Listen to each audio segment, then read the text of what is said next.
Okay. So just a quick overview of our time together. I'm going to start with a chapter summary by the learning objectives. That'll take a little under 10 minutes. And then we're going to go into critical thinking questions where you will be grouped. Your group will choose the question that you want to work on. You'll have about 20 minutes, and then you'll come back to the whole group. We'll do a 5-minute share out per group, and I'll do a couple of minutes that will summarize or add some additional considerations. After that, we'll take a 15-minute break, and then we'll go into those examples of organizational behavior from the film industry that you were requested to bring with you. And that'll be just like 2 minutes, 3 minutes each. And if everyone is here to do that, that'll take up to 60 minutes. This is the rubric that will be used for the scoring of that. It will count as your quiz for this week. And there will be 3 points if you're here to physically present and share, show the image and share your fine points during the session. And then you'll receive an additional 2 points for uploading that image with the 5 points for that authentic incorporation of definitions or content from chapter 1 that was requested for the assignment. You'll have 24 hours to upload that assignment. So if you are here today, but you did not have time to do that, you can still complete the assignment and upload it to the Moodle, but you will not receive the 3 points for sharing it today during the session. We'll then finish by front loading for our 13th of June session. And there's some key details there about all of that. So let me go ahead and get started with the chapter summary by learning objectives. I wanted to just give you some key details that might help you to reconnect to the video audio of the chapter presentation deck, as well as the chapter readings. I understand from all of the messages I saw on WhatsApp that you may not have received your textbook until just these last 24 hours, but you did have access to everything you needed because I gave you the presentation deck with the audio as well as the closed caption files. So you should be in pretty good shape. I now have your textbook as well because I received it after reading through the 4956 messages that were there in regards to getting that ebook access. So for chapter 1, some things that you want to really keep in focus when we look at that first objective of defining organizational behavior in organizations. Organizational behavior is that study of what people think, feel, and do in and around their organizations. It examines how individuals and teams and organizations relate to one another.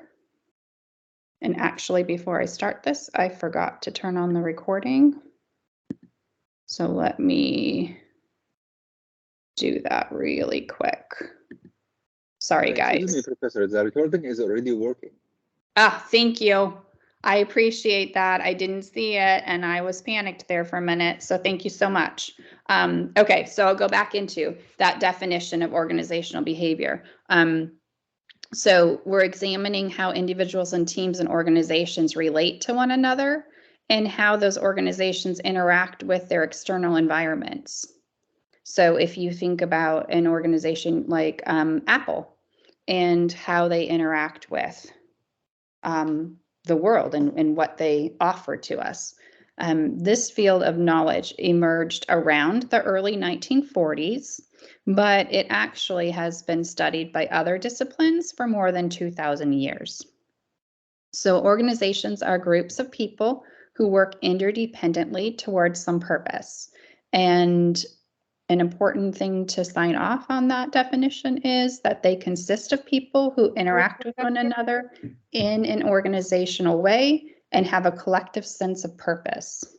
And that's what we're doing with the content over these next several weeks that we'll be learning about organizational behavior studies. Is we're really looking at that collective sense and your role as a leader in organizations and how organizations can succeed or grow from failures when it occurs. So when we look at the second objective for this chapter. Are you presenting something? Because we cannot see what you're reading or presenting. Nope, I'm not presenting anything. I'm just summarizing. I wrote out some notes that were essential pieces when I read through the chapter and through the presentation deck. So you should be seeing just the agenda for the day. Great. Okay. Thank you. No problem. Thanks for clarifying. Okay, so when we look at explaining why organizational behavior knowledge is important, it's important for us because it offers a core foundation of knowledge and skill development for our success in organizations. The skills and knowledge that employers look for in new hires above anything else are the topics found in organizational behavior, including those skills of problem solving, working effectively in teams, communication, and leadership. And when we look at it more broadly, we look at it as helping us adopt better personal theories to understand, predict, and influence organizational events. And it also is the knowledge for everyone, not just managers. So when we look at organizational behavior theories and practices being vital to the organization's survival and success, we want to look at those theories implicitly or explicitly to try to improve organizational effectiveness. So an ideal state at which the organization has a good fit with its external environment effectively transforms inputs to outputs through human capital and satisfies the needs of all stakeholders. And the organizational behavior knowledge is also highly relevant to the open system view of organizations. And I made a note that that's done by identifying the organizational characteristics that fit for some external environments better than others. So the theories offer guidance on how to effectively transform inputs to outputs. And the last on this objective, with explaining why it's important, is that it identifies ways for organizations to develop and leverage the potential of their human capital. So those knowledge, skills, abilities, creativity, and others resources that employees bring to the organization are essential, and you want to know how to leverage those. So several organizational behavior topics give us a better understanding of relations with the stakeholders. So individuals, groups, and other entities that affect or are affected by the organization's objectives and actions.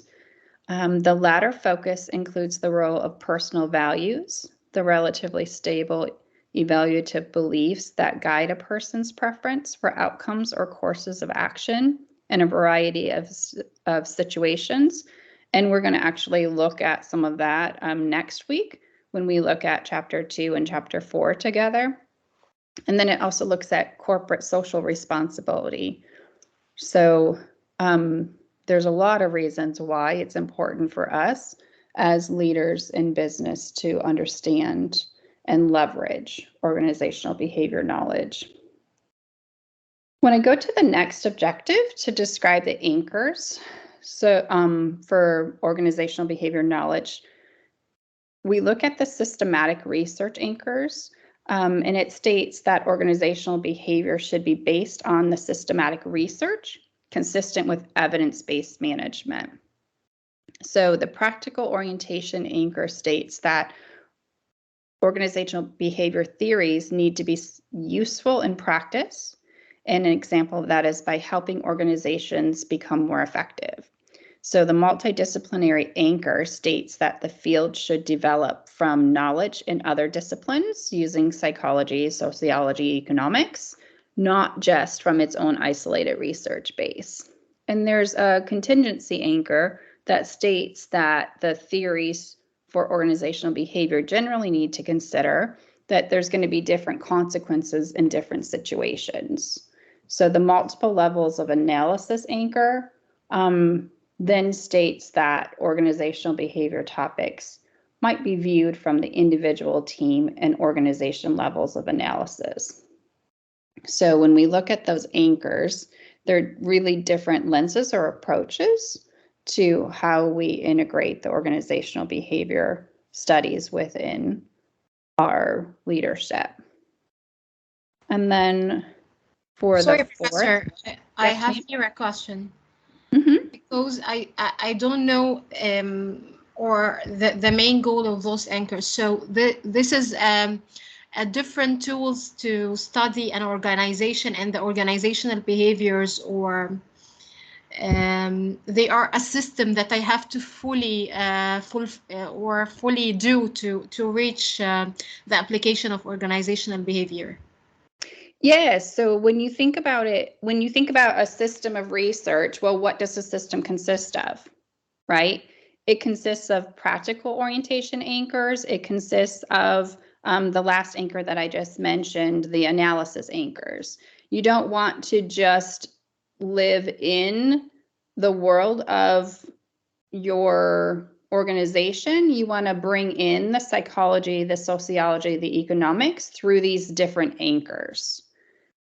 So that's why they say that's consistent with evidence-based management, because evidence-based management comes from a pool of other disciplines as well.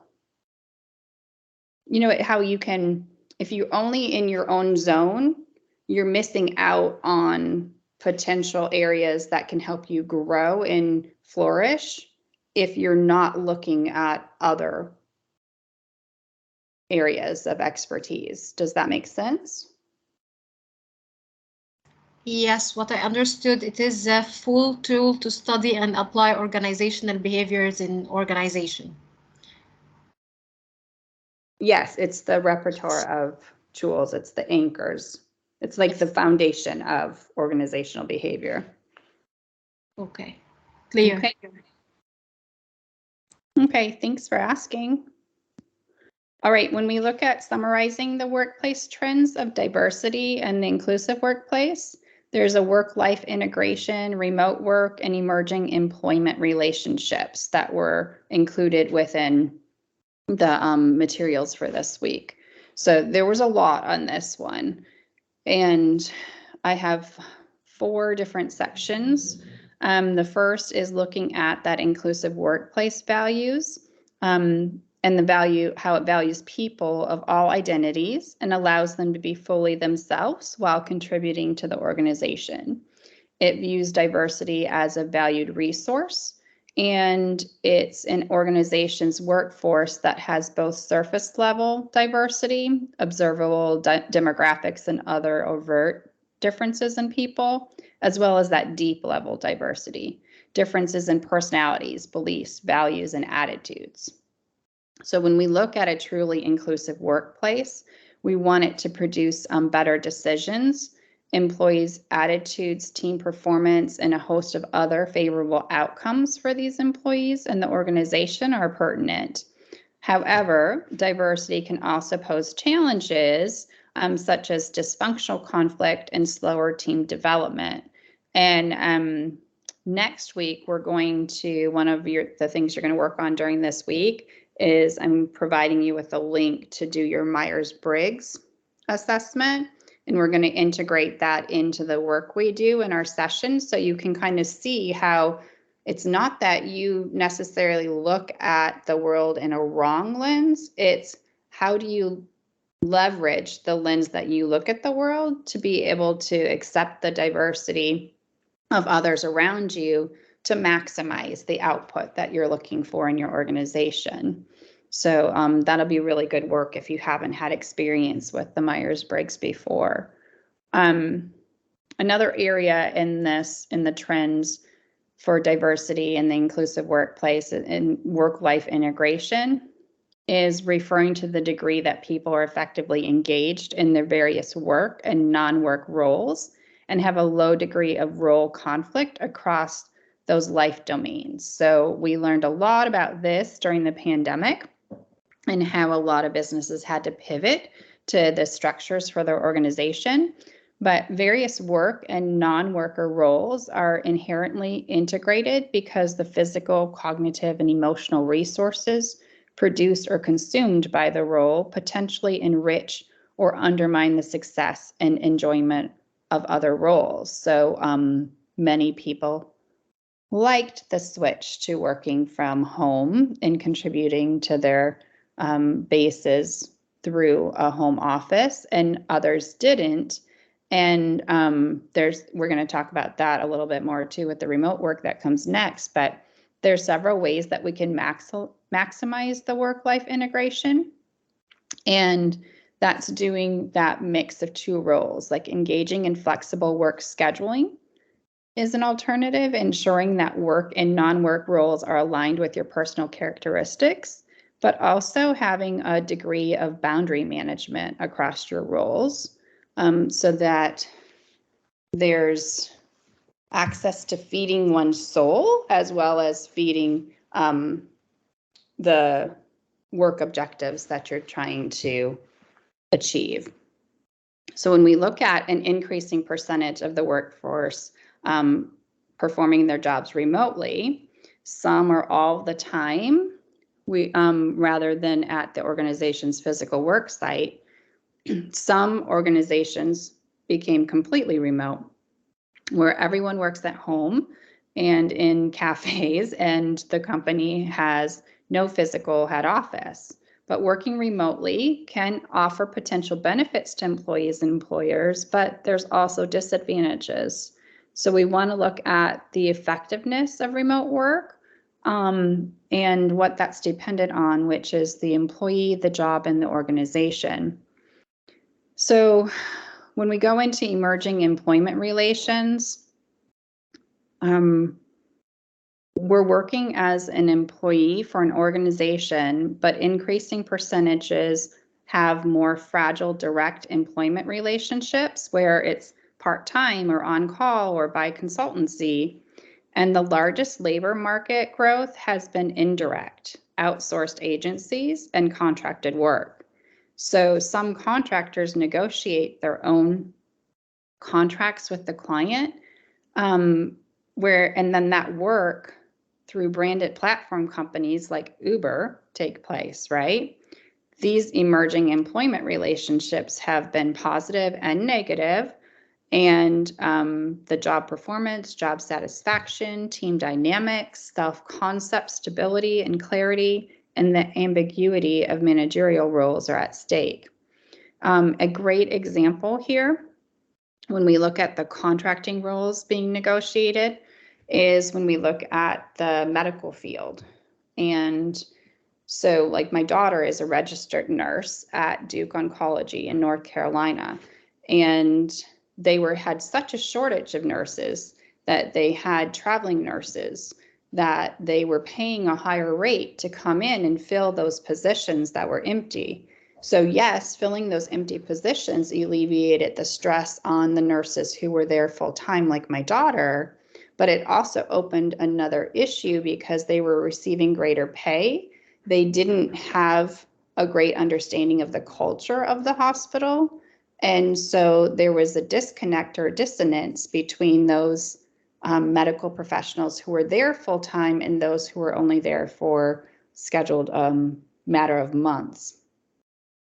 That's what happens when we have issues with emerging employment relations, integrating a solution that is to alleviate the stress or the dynamics, but it also adds additional stress or dynamics. Professor. Yes, ma'am.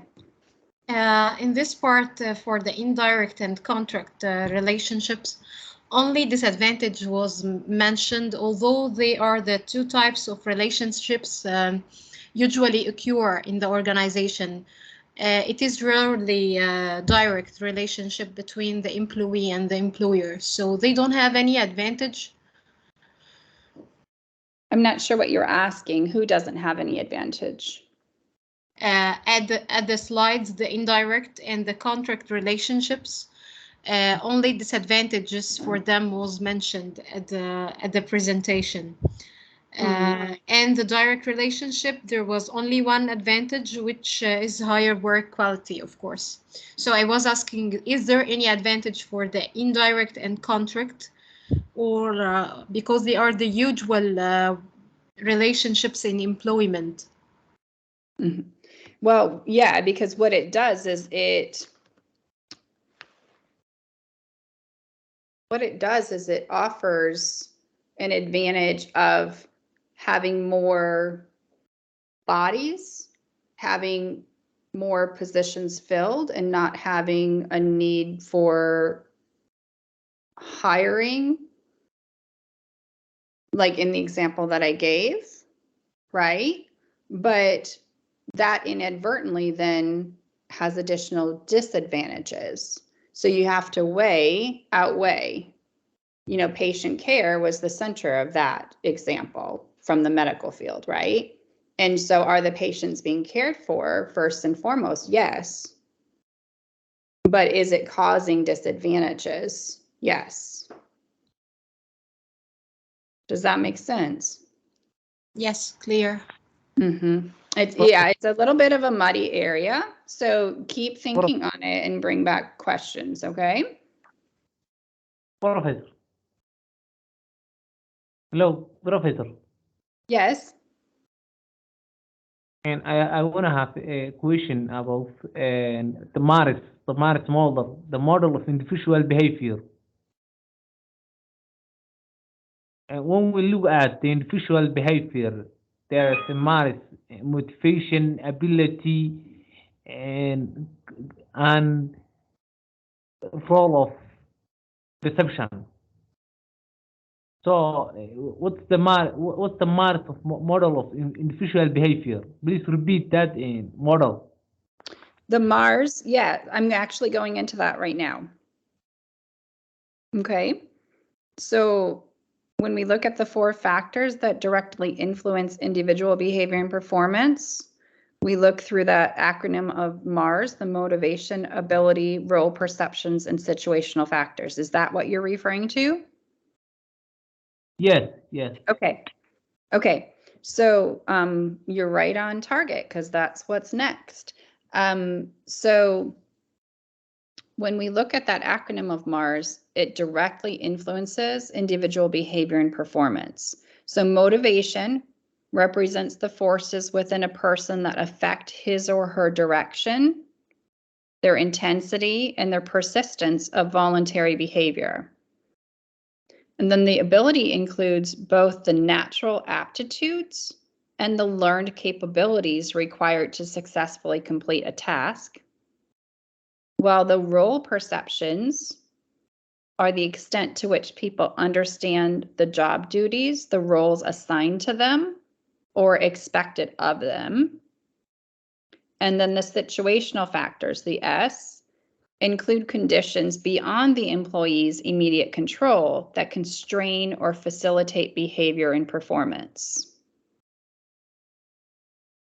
So I can repeat that, like the motivation represents the forces within a person that affect his or her direction, intensity, and persistence of voluntary behavior.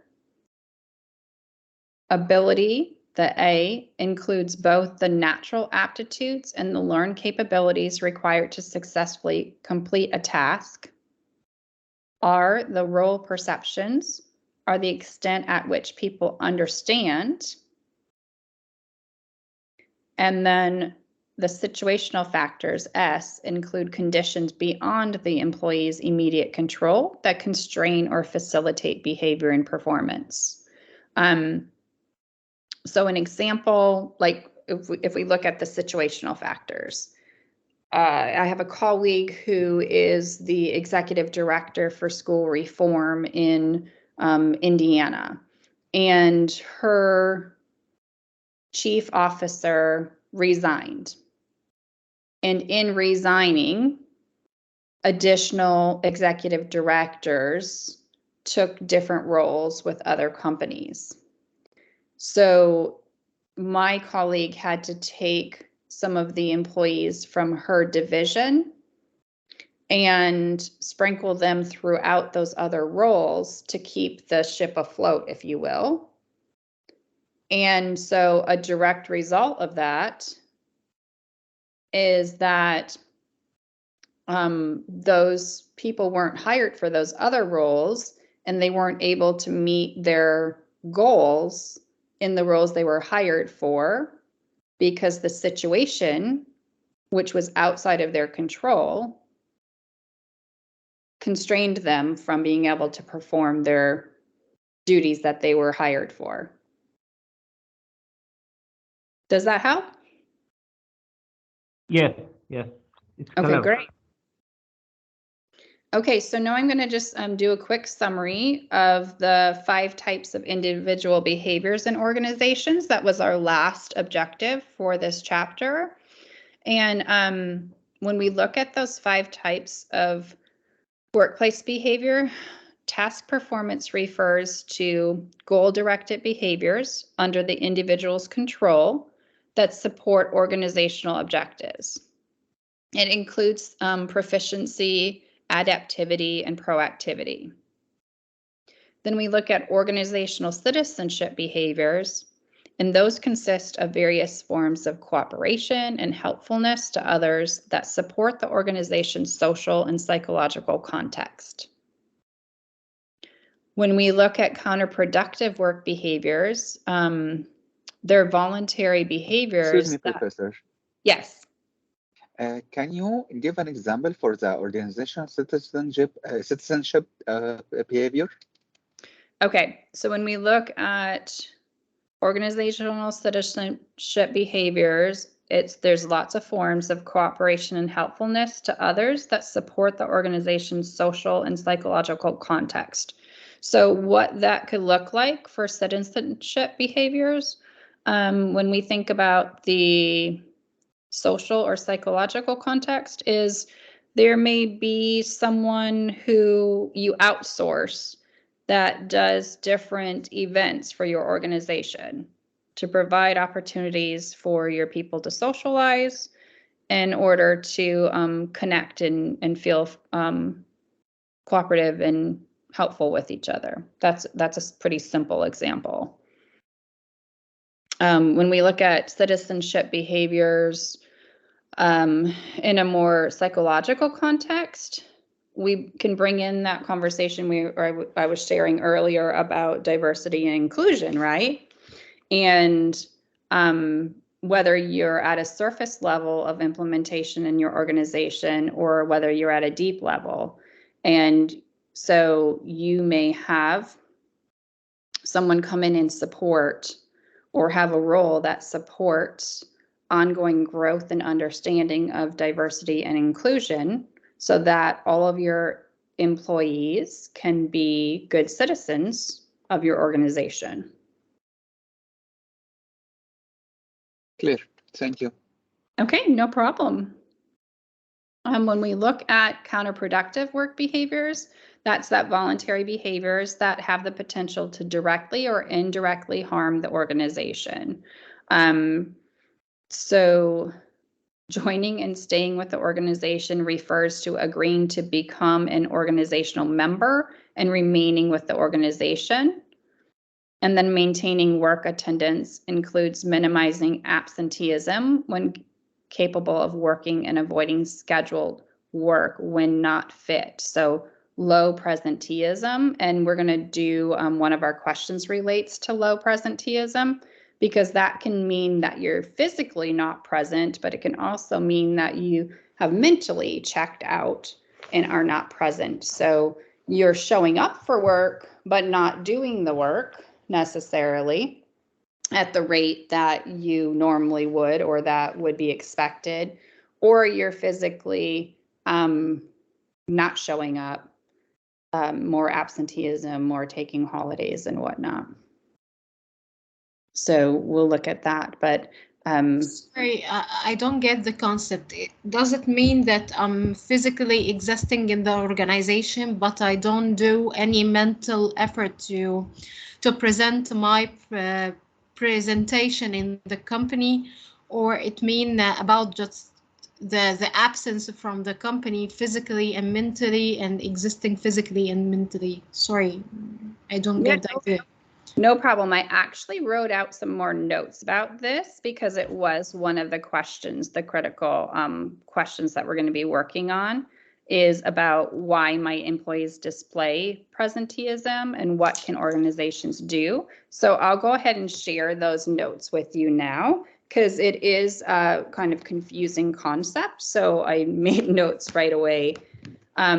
So presenteeism itself occurs when people attend work even though their capacity to work is significantly diminished by illness, fatigue, personal problems, or other factors.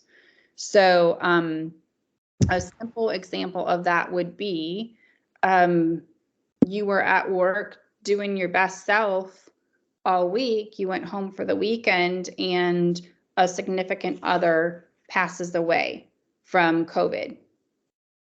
And you still show up that next week for work potentially, you know, not saying that your organization has that as a policy, but some people do show up, and obviously they don't have the capacity to work in the same manner that they would prior to that event happening over the weekend. Okay, so here's some other examples of reasons for presenteeism. Employees could be highly motivated and loyal with a strong sense of ownership over their work, and therefore they avoid missing work even when legitimate justifications such as illness occurs.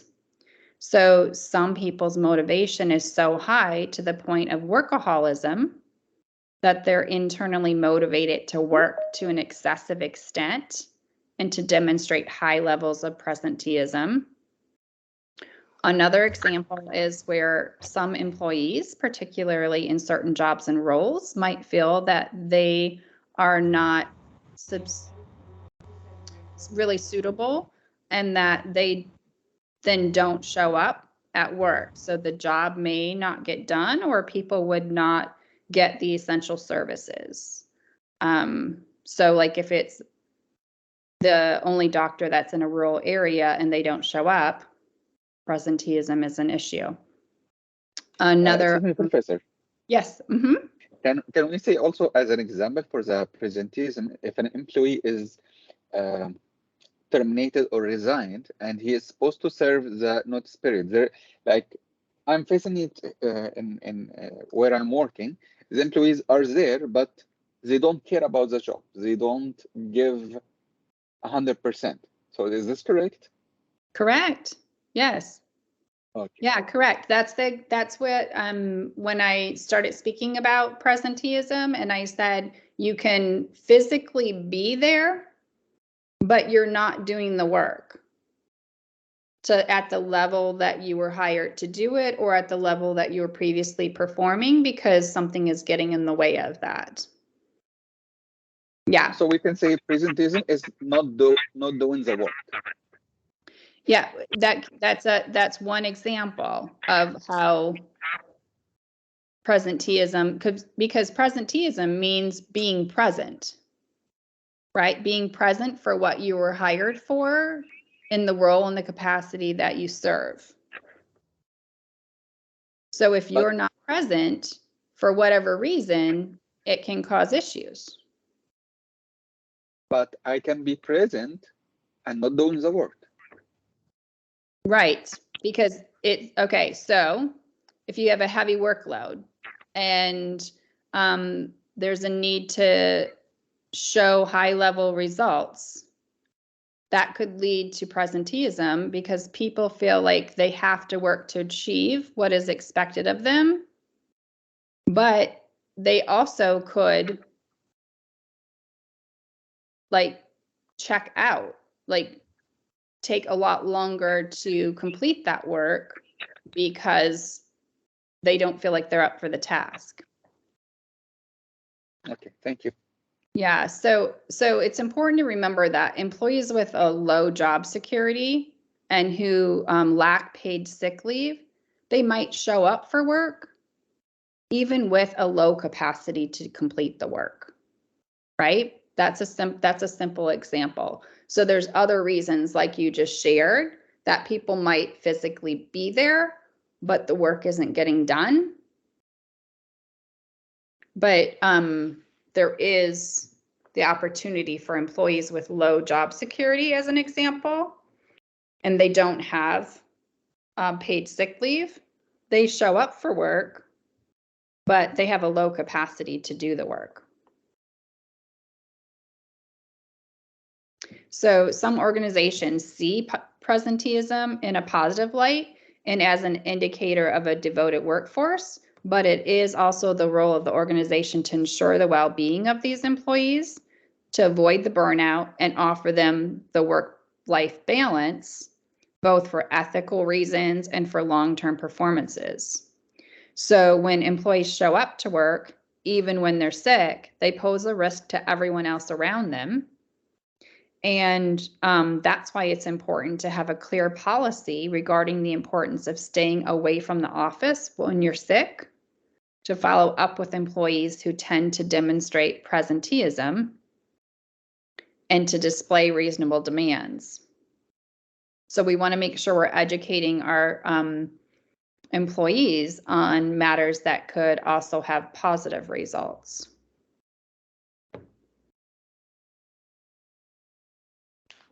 Okay, so it really is about the communication and the policies that we hold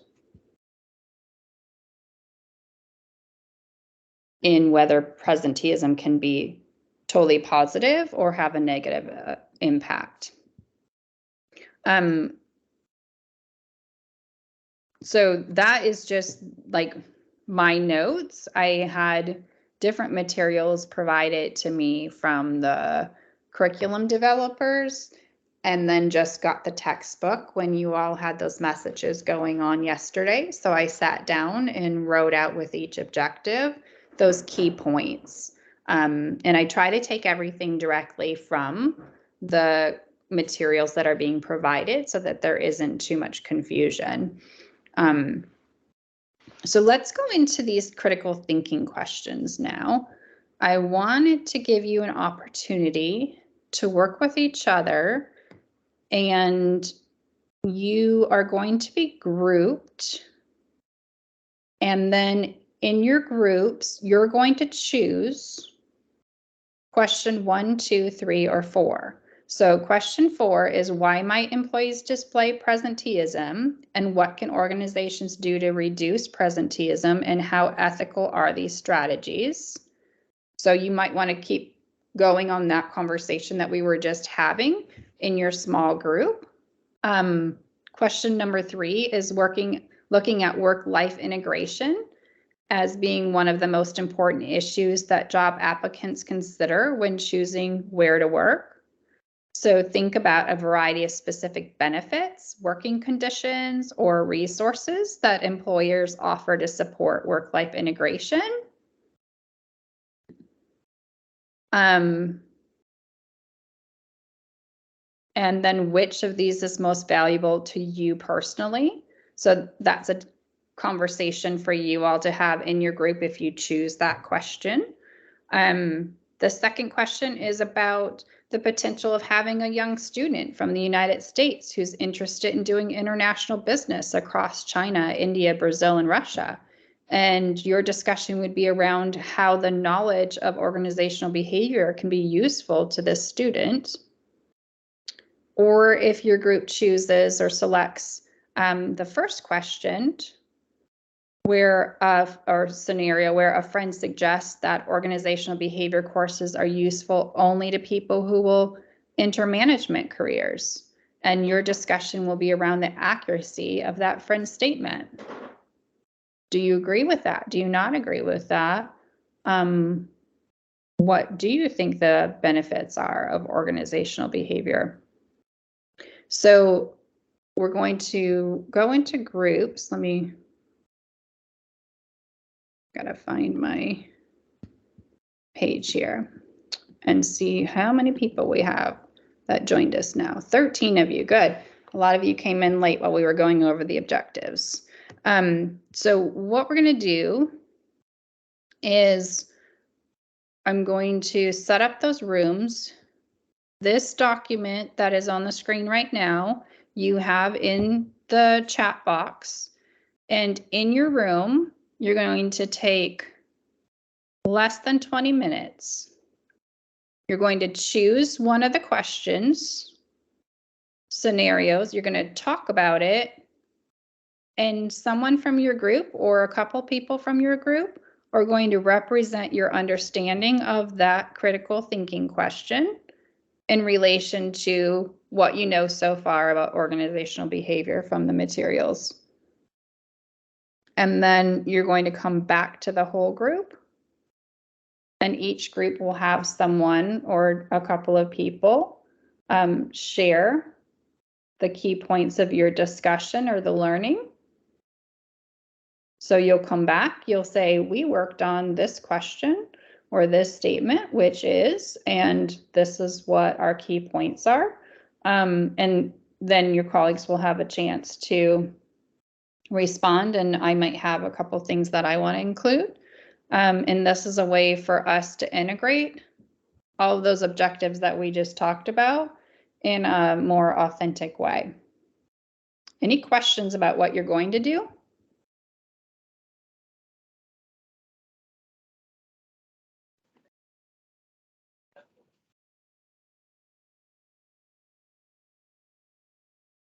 Okay, so it is 10:44 right now. I'm sorry? Can you hear me? Mom, can you hear me? Hello? Hello? Oh, Mom, can you hear me? I cannot. Professor, do you hear me? Yes, I can hear you. Okay, and please repeat what we do. Please repeat what we do. As far as we don't get what we do. I understand there is a critical thinking questions, and we are groups, at least 3 members of groups, and we discuss and we choose one question, and then we discuss and we discuss the key points, and one of us are share. So please repeat the steps. That is what we're doing. You just nailed it. I have the screen open right now to send you into groups. In that group, you'll spend 20 minutes discussing the question of your group's choice. And then everyone's coming back from that group to the whole group in 20 minutes. And someone from your group will share those key points. You got it. I'm going to be here in the main room if you need me. Okay? So Okay. Professor, you will divide us into groups. The groups will be of your selection, right? Yes, ma'am. I'm doing it automatically. Thanks. I have the screen open right now. We're going to have 3 rooms with 4 to 5 people in each room. And you all will have the discussion around the question that you choose, and then bring that information, the key points, back to the whole group at 11:05. Okay. My time. Sorry, 11:05 Eastern time. So in 20 minutes. Okay? Okay. Okay.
goals.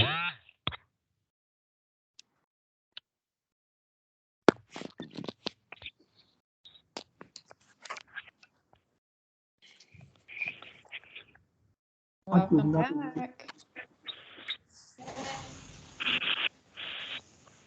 Hello. Hi. Hello, Professor. Hello. All right. See a few more.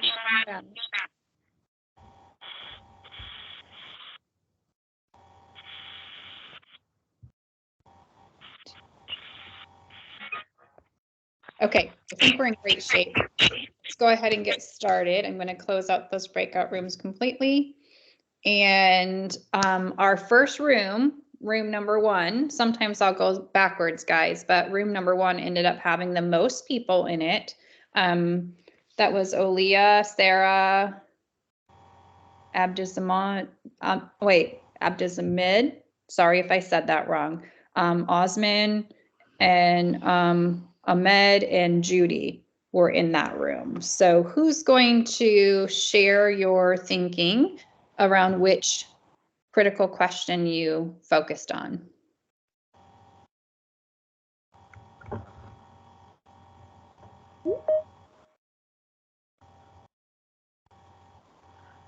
Sorry, excuse me, Professor. Yes? Please, is it possible to enlarge the critical thinking on your screen? Absolutely. If I say absolutely, let me try it.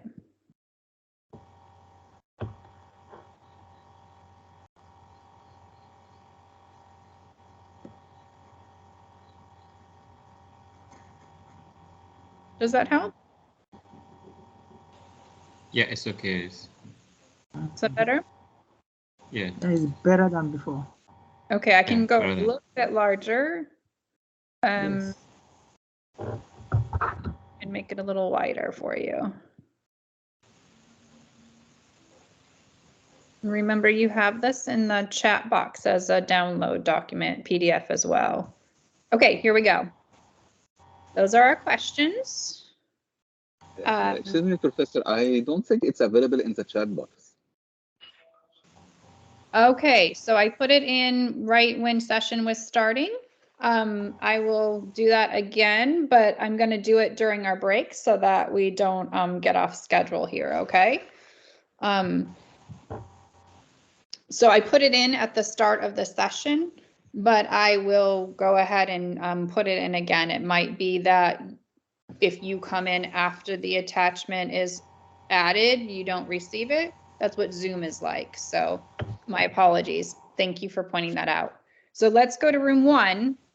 Who from room 1 is going to share which critical thinking question and your key points?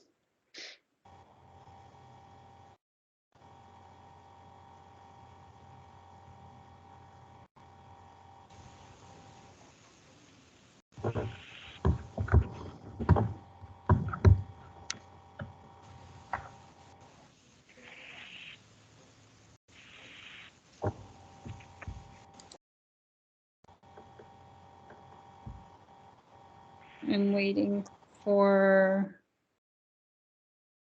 someone from Olia, Sarah, Judy, that group.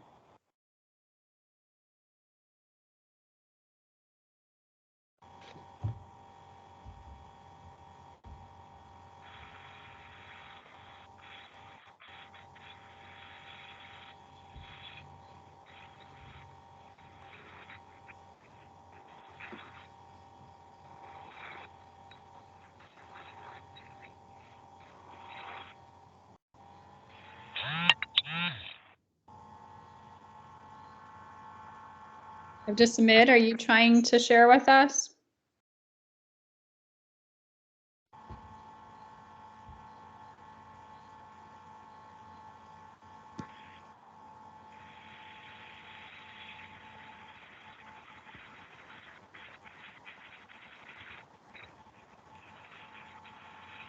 Which group 1, Professor? Sorry. Group 1 was the group that had Olia, Sarah, Abdisamed, Osman, Ahmed, and Judy.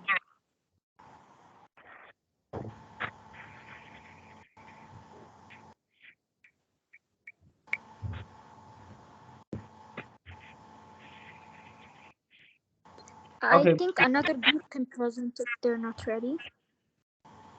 I'm sorry, could you say that again? Another group can present if they're not ready. Yes. Okay, we'll come back to you, but you, everybody should be ready. So let's, because you can share to what point you got to as well. But let's go ahead and go to room 2 with Winnie, Khan, Ahmed, and Ran. Yes. Yes, I hear a voice, so this is good news.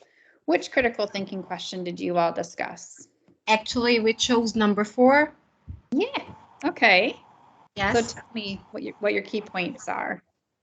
Our key points are around the reasons at the beginning and the solutions that an organization can make to avoid presenteeism. So I will start with the reasons for presenteeism. Okay. First of all, the insecurity and and being afraid from losing the job. So this is the first reason. The second one is the lack of career development and promotion within organization, which make the employee not self-motivated and bored. Number 3 is the high expectation from the employee in the employer and the employer in the employee. The employer add lots of pressure on the employee, so the employee can't withstand it. So that causes presenteeism. And number 4 is the excess loyalty of the employee. Like the example Ahmed gave, that maybe I'm ill or having a trouble with coming to work, but due to my excess loyalty, I come to work with zero efficiency, for example. The solutions we discussed is giving a training and awarenesses for the employer about the issue that can cause for their employees in the organization. Point number 2 is giving the security and safety for employees in the company, and so they could feel safe within their job. Number 3 is giving them the motivation through career development and promotions. Number 4 is training employees to be effective within their organization. And giving awareness about if I'm, for example, ill or I am having a trouble coming to work, so I shouldn't come because that will not be efficient at all. And finally, awareness of the employer to the employee about his job responsibilities and the task he should do and what he shouldn't do to not overload him. This is a brief. About the ethicality of the strategies, from our perspective, I guess that they are all ethical. They don't have any problems. Okay, that's a great continuation of the brief representation and limited discussion we had already. So thank you so much for that. A couple of things that I noted within your, when you were looking at those insecurity and fear of job loss and the lack of encouragement and development of promotions. For example, and you talked about doing training for motivations and training for awareness and offering that security. I think that you did a great alignment across those areas. Something to consider is having elements in between trainings that touch base or connect with your employees to see how they're doing and what their needs are. And that can be done through a pretty simple needs assessment, but it's also got to be used to then inform how you interact and communicate with them. Nicely done. Any questions or any additional comments from the rest of the group for group 2?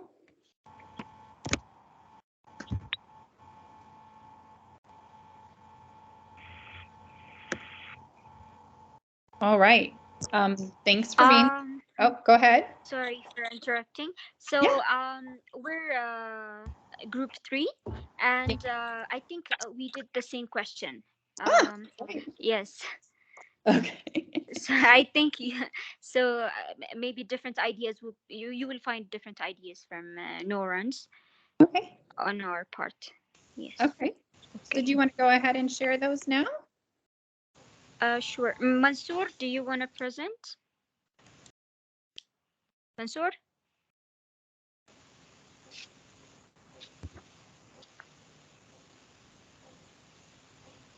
Mansoor?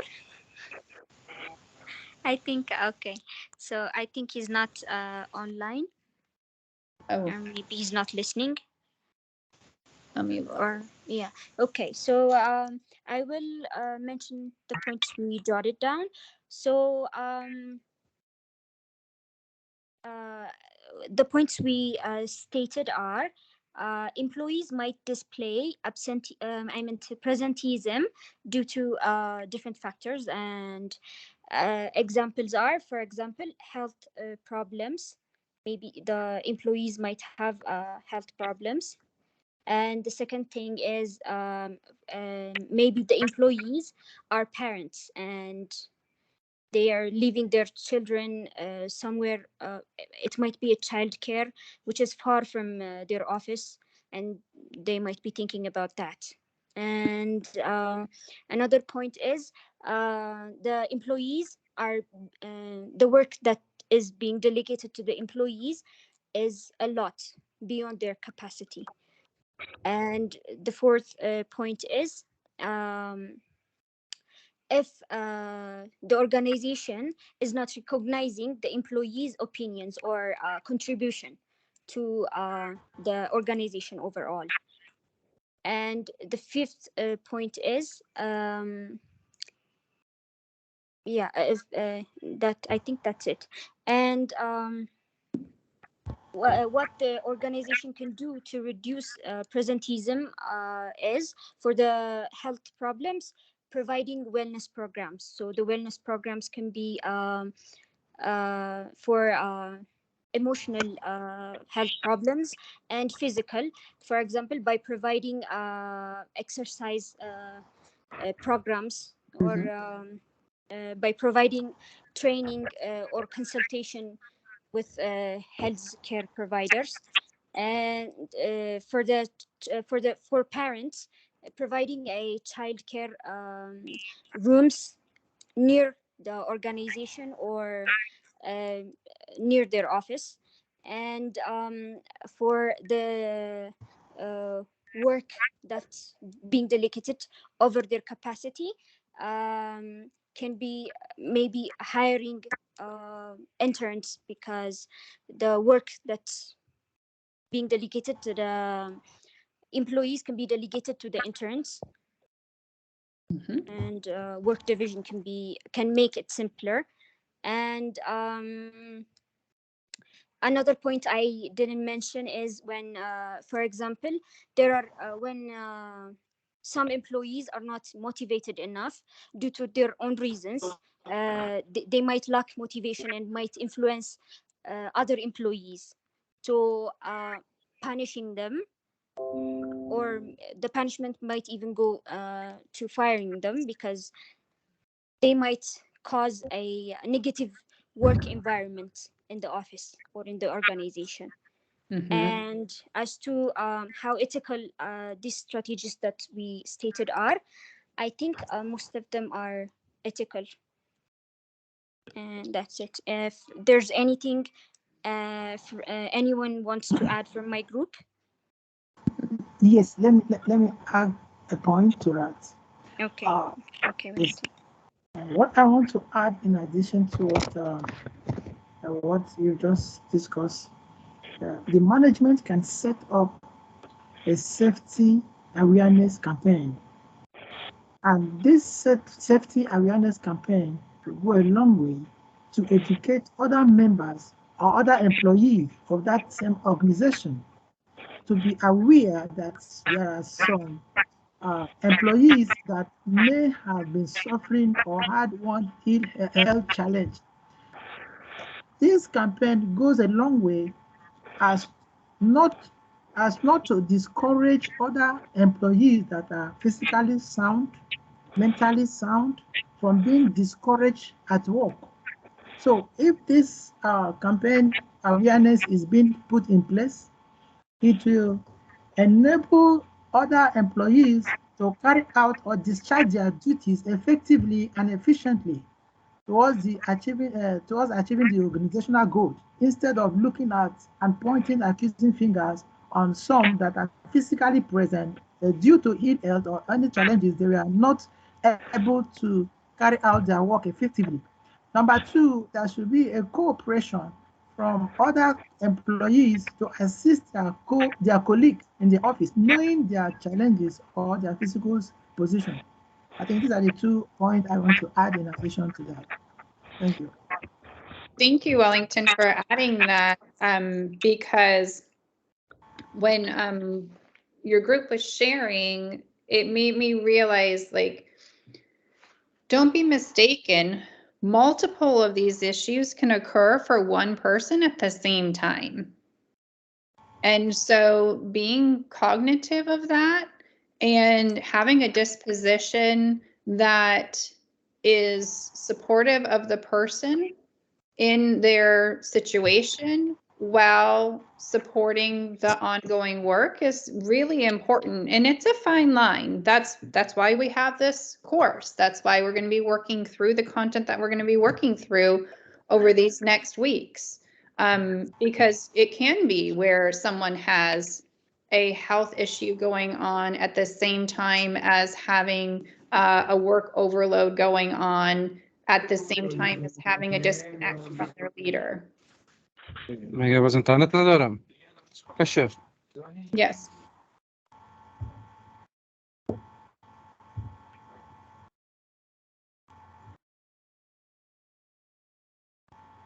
No? Okay.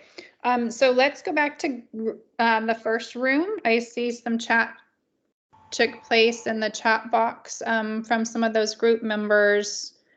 And it looks like maybe you had a discussion around multiple critical thinking questions. So if you want to just share a synopsis of your discussion, then the rest of the group can ask you questions.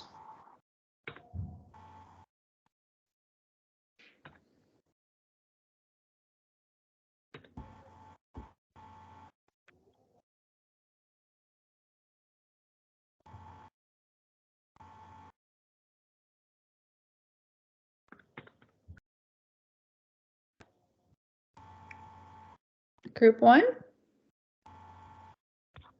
Hello. Hello. Okay. We are group 1 and we choose question 3. We choose question 3. Okay. Question 3. Work-life integration. This question or this concept is talk about work-life integration. So the first step is to understand work-life integration. What's the meaning of work-life integration?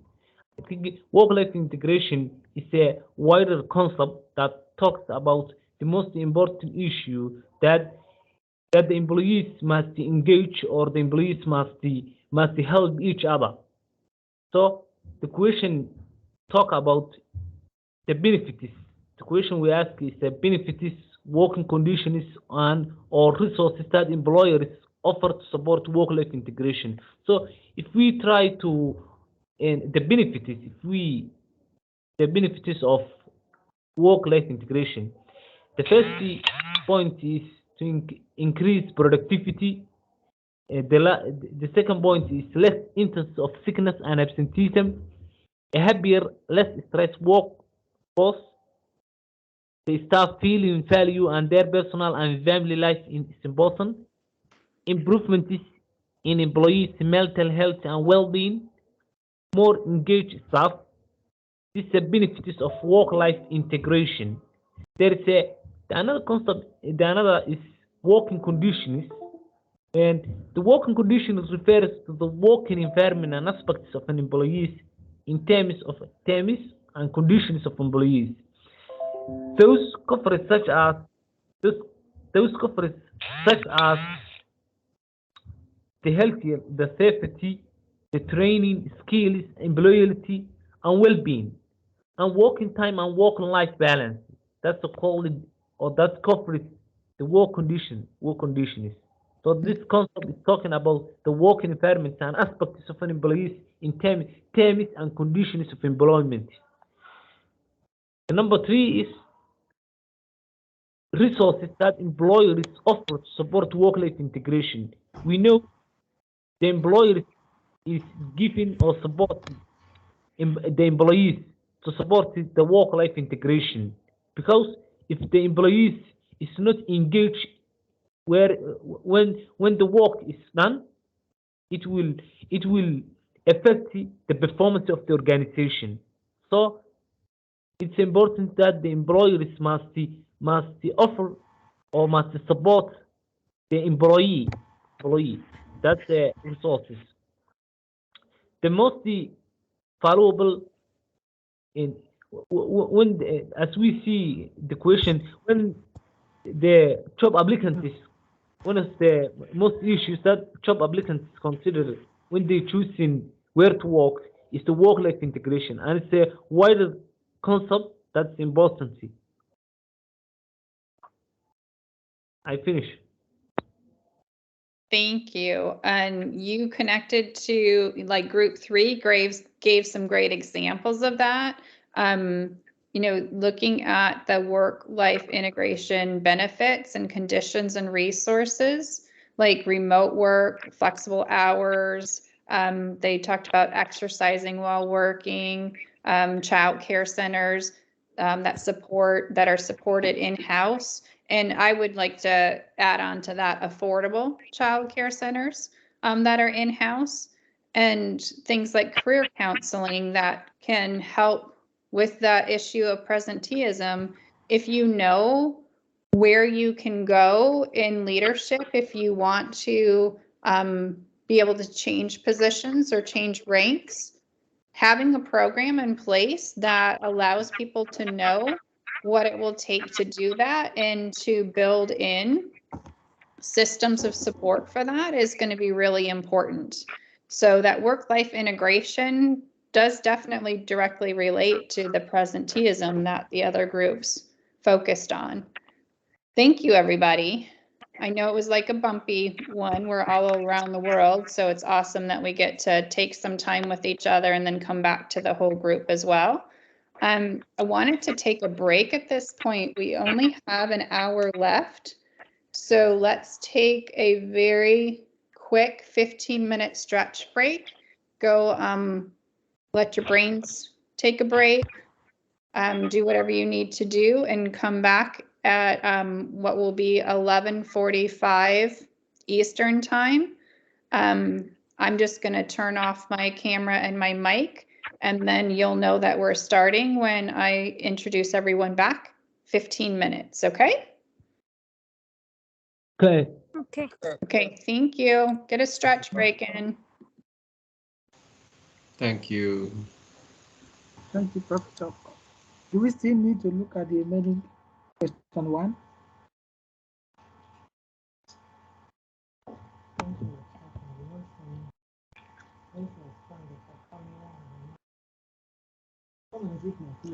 It's fully.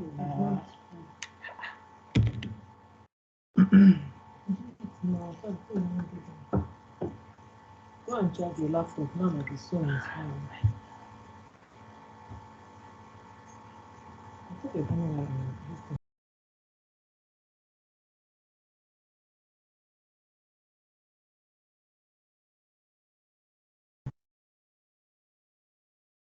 This is,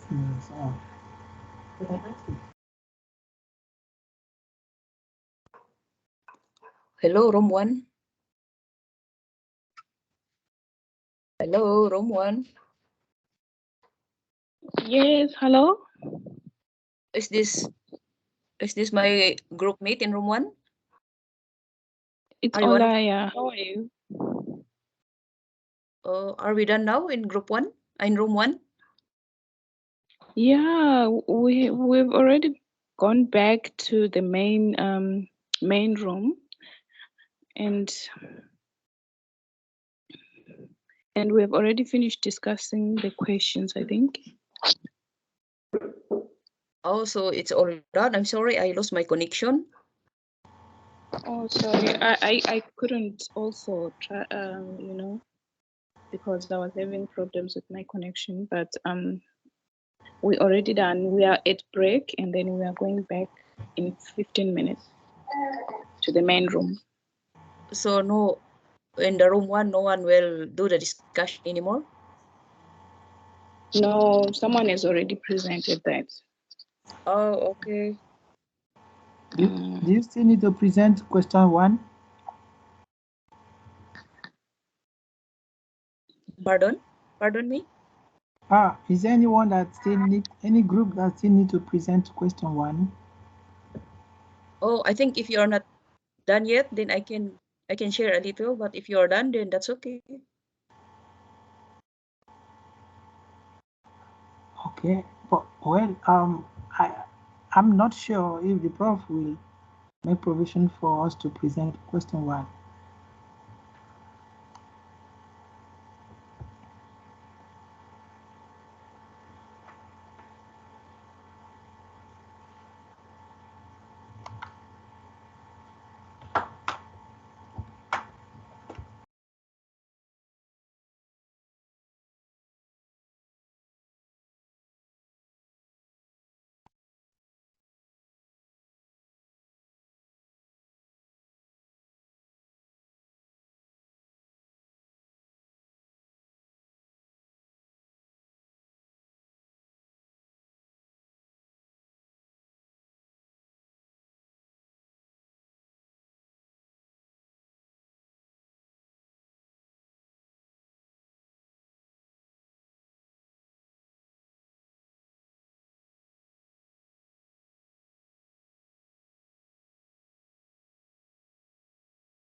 We're going to get started here in just 1 minute.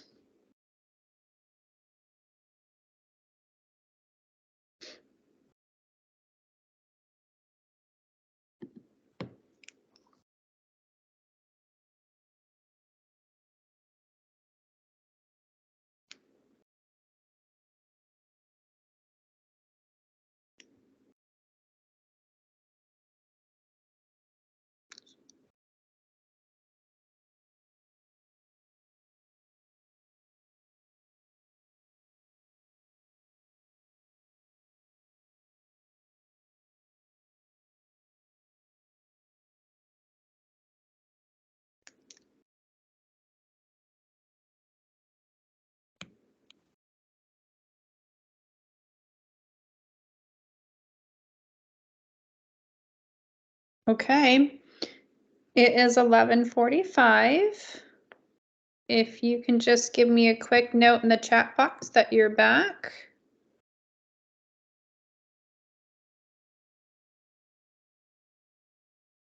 Back. Good to see you, Coat, Naran, Ahmed, Rodis. Is it Rodis or Rodis? It's Rhodas. Ah, thank you. I thought I was like putting my American twist on it. No. Ahmed, Julin, Syed. Okay, let's go ahead and get started. I don't want to waste any time. I'm going to go ahead and just who I see first in the participant list is who I am going to ask to go ahead and get us started. I'm going to show you real quick what the expectation was. I shared an example with you for this next connection to organizational behavior in the film industry. The intention was to give you a light experience with, I'm going to just share my screen, even though it's messy right now, a light experience with grappling around what organizational behavior is. And so the example that I gave you all during orientation was the film Corporate. And the text that I had shared with you is written at the bottom. I just explained a little bit about the movie, and then the elements that I focused on that relate to organizational behavior concepts were corruption, abusive leadership, personality, power, negotiation, conflict management, organizational politics, and unethical behavior. And why I chose those elements in that specific film was because in our chapter 1 reading, when we talked about key features of organizations, it was that consistent or makeup of human beings, right? And the way that we interact and work with or against each other. And then also in regards to the collective sense of purpose for an organization. So earlier today, we talked about those external environments. I gave that example from Apple. And this film really is about how people can make ethical and unethical decisions based off of competition with other organizations. So that's, like a couple minutes. I just explained to you the film that I chose and why I chose it. And I'm going to go ahead and stop sharing now so that Syed is the first person on my list. Are you ready to share your connection? Hello, Professor. Yes.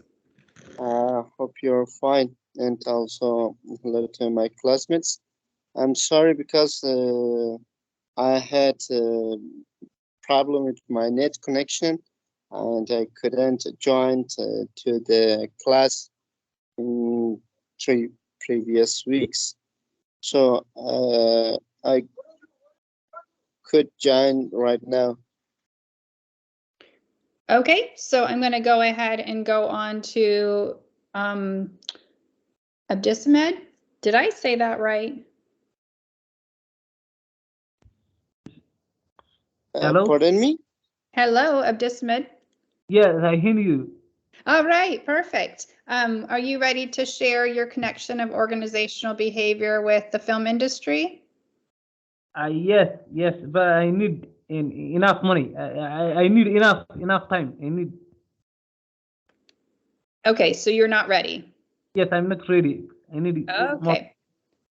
Can I So go? who said Ahmed, is that you? Ahmed. Yes, Awad. Thank you. Yes, absolutely. Do you want to share your screen? Can you tell me how to do it? Yeah, I found it. Yeah, you 1 see minute.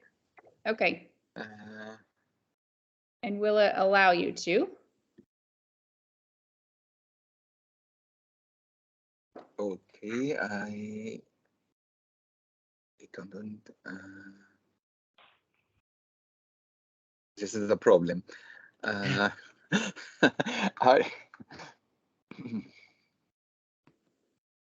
If it's all right, if you want to okay, just. can I at least speak about it?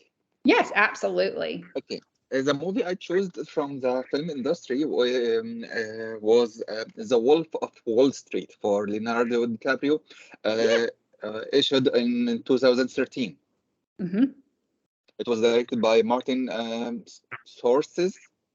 And the way I see it, it's a corrupted movie. It's a corrupted personality, but I took it and reversed it. Okay.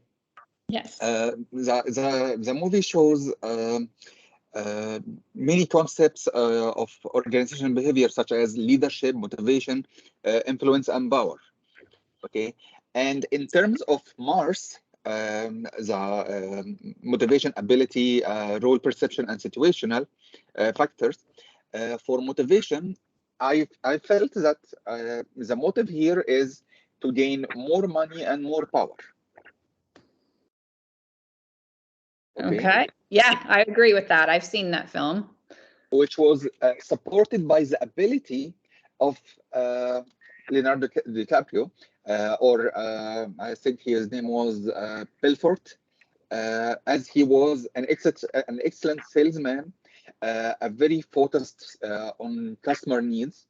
He was innovation. He had leadership. He was persuasive, and he had amazing negotiation skills. Okay, which led to his what can I say, growing fast. Okay, and he took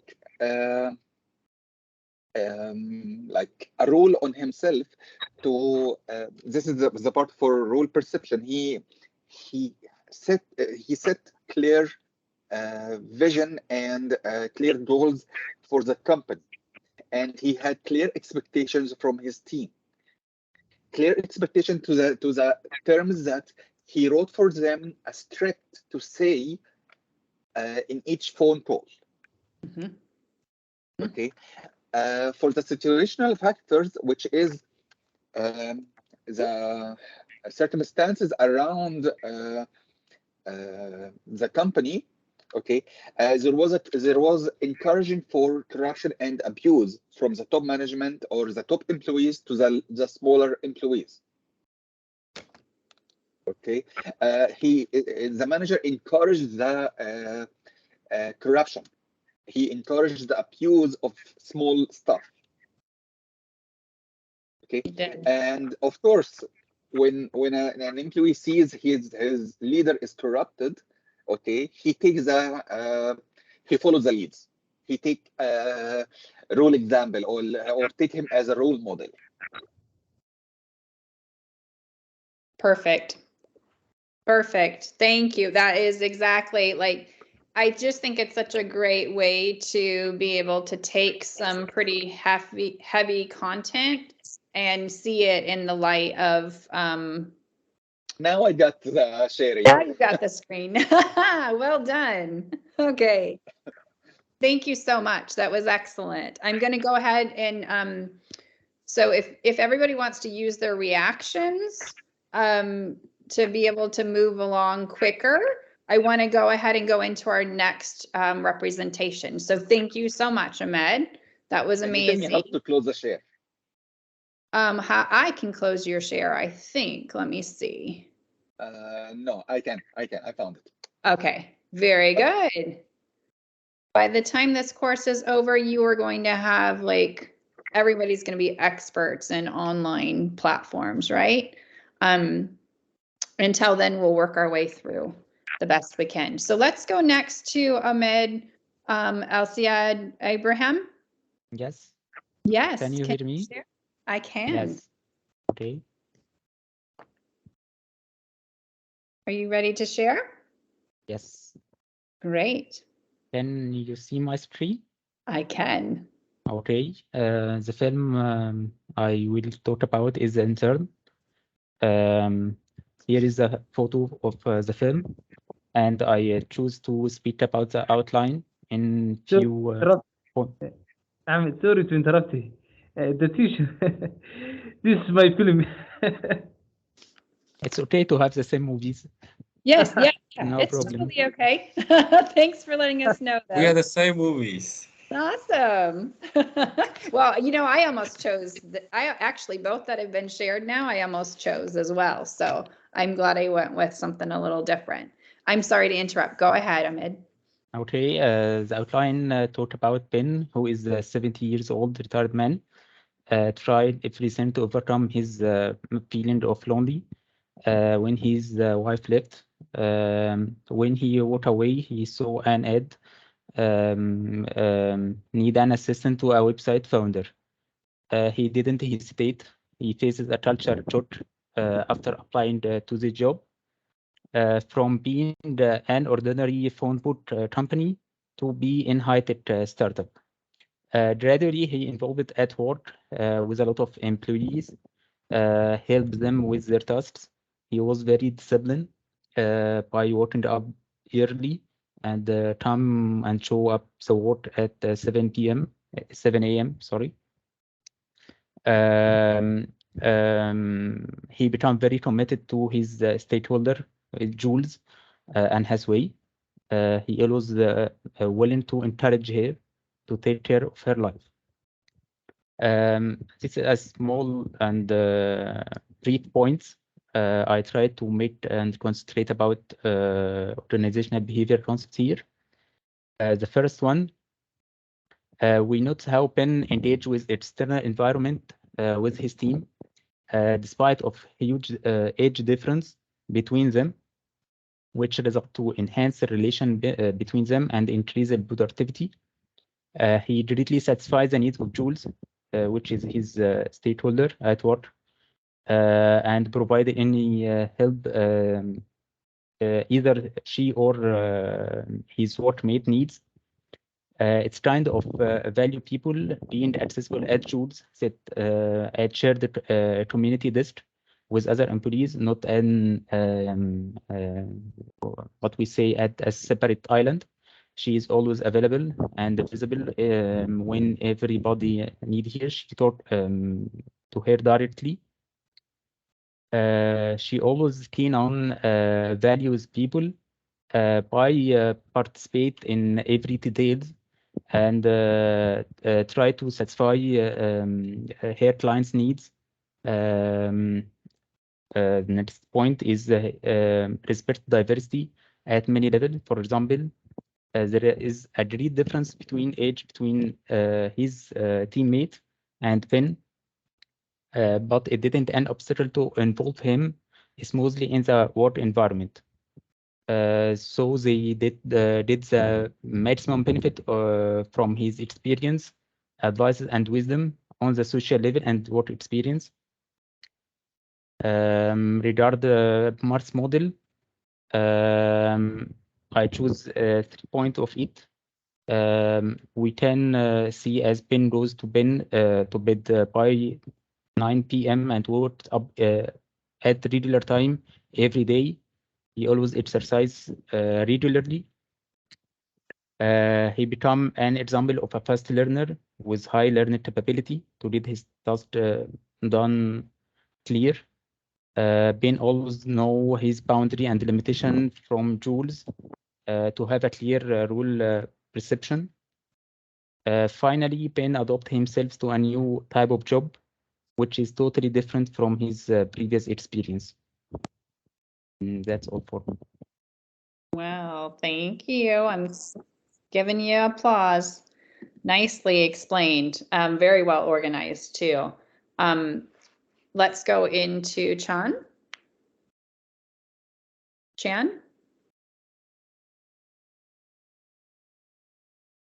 Hello. Hello. Hello. Okay. Yes, Would you like to share your screen? I will try it. Okay.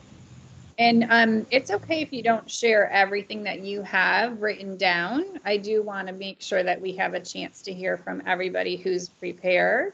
So it's okay if you just give us a few of the highlights, because you're going to upload this to the Moodle anyways, and I'm going to get to experience all of the great stuff you recognized.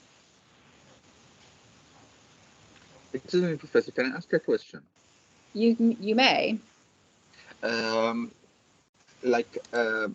my presentation, I mentioned a few points. Even in my when I wrote, I wrote also the same small points. Okay, writing many points or many ideas. Does this affect the rating? Yeah, it just meant on the rubric, on the downloaded PDF, I want you to have many points, because I don't want you to just tell me one thing. You know, Okay. so if you have more than 2 points, you're in excellent shape. Because that way, if you have a misconception with something, I can point it out to you. But otherwise, it gives you a chance to really connect with the content of the chapter in a different way. But I'm going to go ahead and let Chan go, because I know that our clock is ticking, okay? Yeah. Yeah. Okay. I just want to explain. Yes. So, my videos and almost video as the same, but we may have a different opinions. I think about it. In my opinion, it's really intense. It's really hard for the person who accepts it, right? So maybe, for example, I have found, maybe for example, the lady is really maybe observant. She think about that person. The old man is really well experienced CEO. He has already that kind of experience. But when he got it that intense times, others colleagues never give respect. But only one person, one his friends motivate him to accept it. And one lady, she really surprised what that kind of person is, that kind of person needs to work together, that kind of place or maybe position. So she started to cry when she saw that person, and they need to work together, right? But others colleagues, some are really rude manners. They make it, but the old man didn't accept it. He talked about it is his responsibility. He was trying again. So what I found is right. And actually, the officers, the lady officer, she she and her boss are the couples. That's why they have others. I think hidden agenda, or maybe right in the organizations. That's why, and the old man has that kind of situations. The old man doesn't accept. He answered when his friends asked him, I didn't know about it. I didn't do any mistakes. But what I found is that kind of situation. So that's why what I talk about is, sometimes organization really dangerous. What kind of concepts they have it. And another thing is every college may make different behavior when we don't have that kind of position, maybe that kind of opportunities. When we make that kind of internship, because in my university also I found it that kind of teachers. She is my colleague. We are co-worker, but she make one of the yes mistakes, or maybe no, it is not a big issue.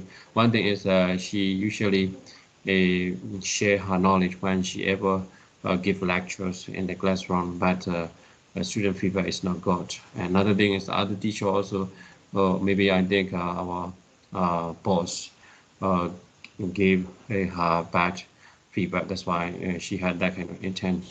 First, I thought, what happened? Our MT, they told she needs to have like the where CEO, where purpose, where experienced CEO, she needs to have the student affair.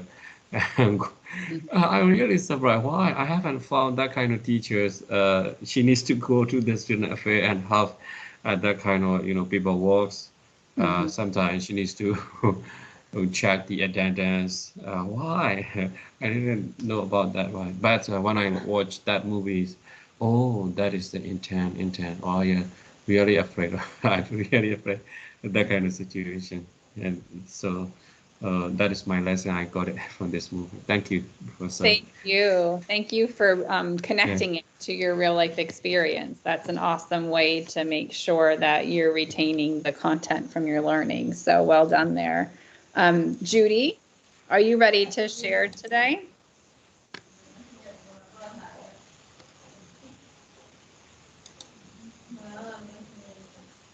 Hear me? Yes, Judy, are Hello, you ready can to you hear me? share? Mm-hmm. Yeah, yes, I'm ready, ma'am, but I cannot share my screen. Yes. I have a problem in my connection. Okay. So is that okay? I just see it. This is about the movie The Gladiator. Is in 2000. It's very old movie. It's a historic drama film directed by Ridley Scott and written by David Franzoni, John Logan, and William Nicholson. The story of once a powerful general forced to become a common gladiator. The emperor's son is enraged when he is passed over as here in favor of his father's favorite general. He killed his father and arranged the murder of the general's family. And the general is sold into a slavery to be trained as a gladiator. But his subsequently popularity in the arena threatens the throne. The organizational behavior that we can see here is as follows, like the loyalty, the power, the conflict management, abusive leadership, self-belief, jealousy, courage, and determination. Ma'am, I'm sorry, I just see it's just a little explanation for it. When I see my other classmates, they present it in a long way. Is that okay, ma'am? Oh, no, that's absolutely okay. Absolutely okay. We all present in different ways. Well done. Thank you. Ko, are you ready to share your connection? Hello, Professor. I'm ready. 1 second. Thank you. You can see my screen? I can. Okay.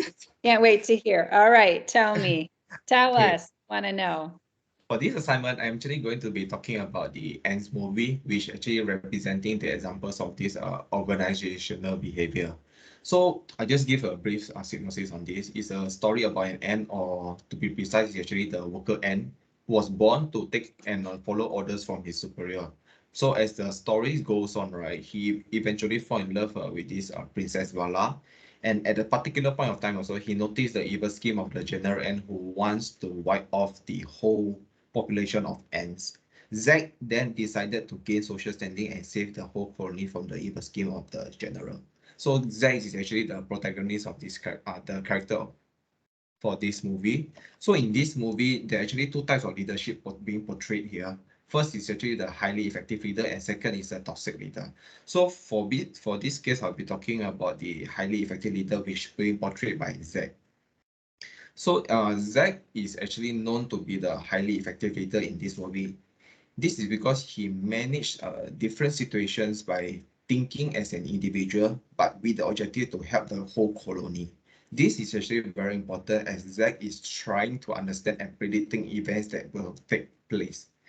So this story is also about a relationship between the leaders and follower and the power to influence other members. To me, this is an important criteria in OB to get things done by influencing and coordinating with others. For this, Zach is also capable to convince and influence all the other ends to when there's a situation involved here. So eventually, all the other ends are decided to follow his instruction and they manage to make it out alive. Actually, this shows the value resources from Z, who is essential for the survival and success of the whole colony. And for this colony here, it's actually representing the organization. In addition to that, Z is actually performing an unfamiliar task to execute his plan, where actually no technology can actually replace it with his capability. So for the mass model here, Zach actually represents a very strong personality and perceptions. He is constantly motivated and believe that his life just has to be more than just being a worker. And also, he has a very brave and intelligent mind, which I consider part of his abilities, as he's always risking his life to save Princess Bala and his friends. Z, who was born as a worker and doesn't limit himself just to be a follower. He actually believes in equality, respect, and freedom. So that is his roles of perception. And for situational factor wise, I think that Z is constantly risking his life without thinking further to, prioritize the safety of Princess Bala and his friend whenever there's danger around. So I think that's how we can relate to this mass model. So basically, I think we have come to the end of my sharing. Thank you very much.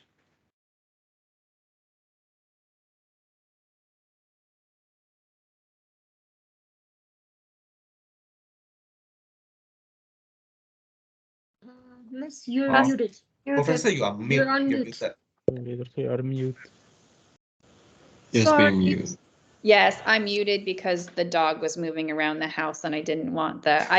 I thank you for thinking outside of the box, and we've got 4 great examples. Even though a movie has been used more than once, we draw different things from it. That's what's great about this sharing. So to keep going, Noran, are you ready? Yes, I'm ready. Thank you.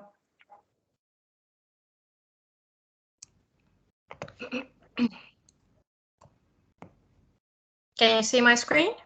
Yes. Actually, I will share a series of my culture.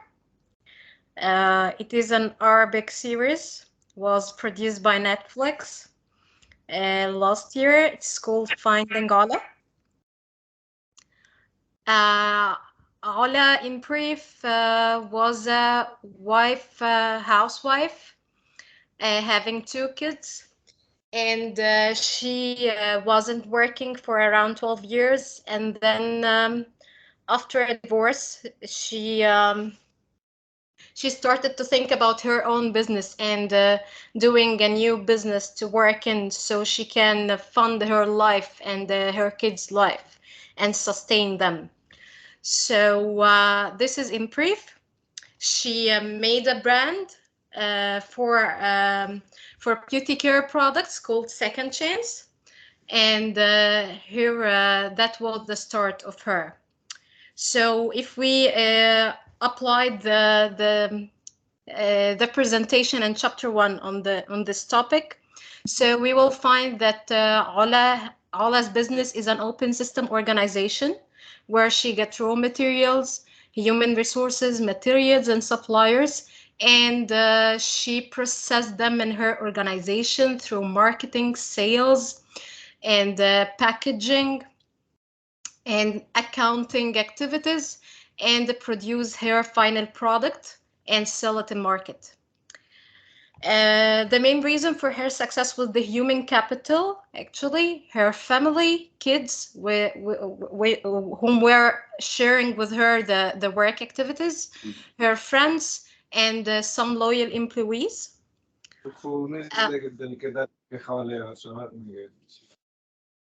Let's mute our mic. We're not the ones sharing right now, so that she can go ahead and keep going through. Thank you. The stakeholder for the activity was her family, friends, and every woman and man interested in beauty care products, of course. Her organization actually was following the CSR activities, implementing the economic side. She was selling products at competitive prices in the market. It was environmental, or her products was natural with no chemicals. And on the social levels, she was engaging her clients in making her own mixtures and products she used to sell. So it was triple bottom line philosophy. Her organization was inclusive workplace in which it valued all different identities.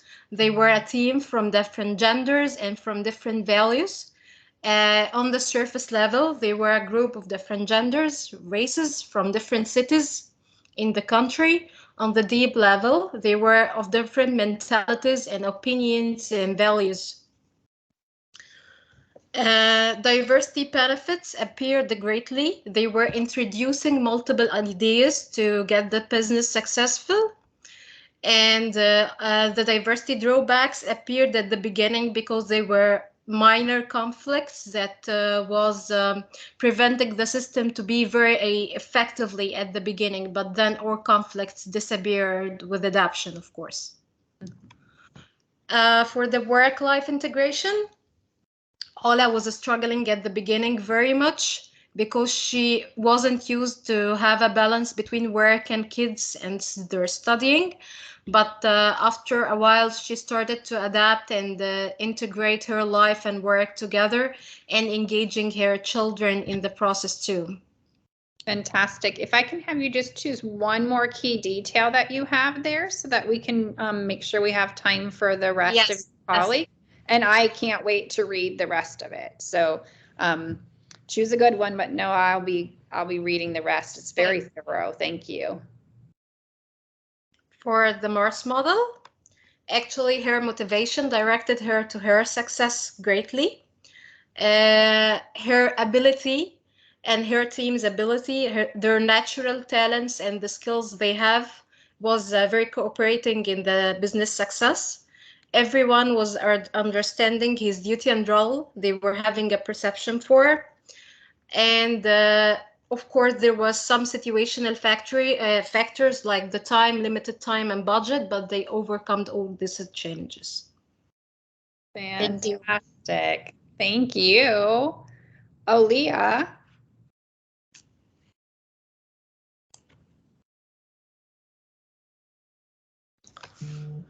Yeah.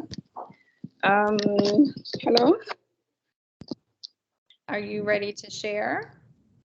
Yes, I am. I'm so sorry. I'm not able to share the screen because I am on my phone. I'm not using a laptop. That's all right. Well, you'll upload it and I'll get to see it later. If you want to just even give us like which film you chose, a little bit about it in 1 or 2 points, that would be great. Yes, I chose the film 300, which was released in 2007, and it was written by Zach Sidner and Kat Johnstad. Okay.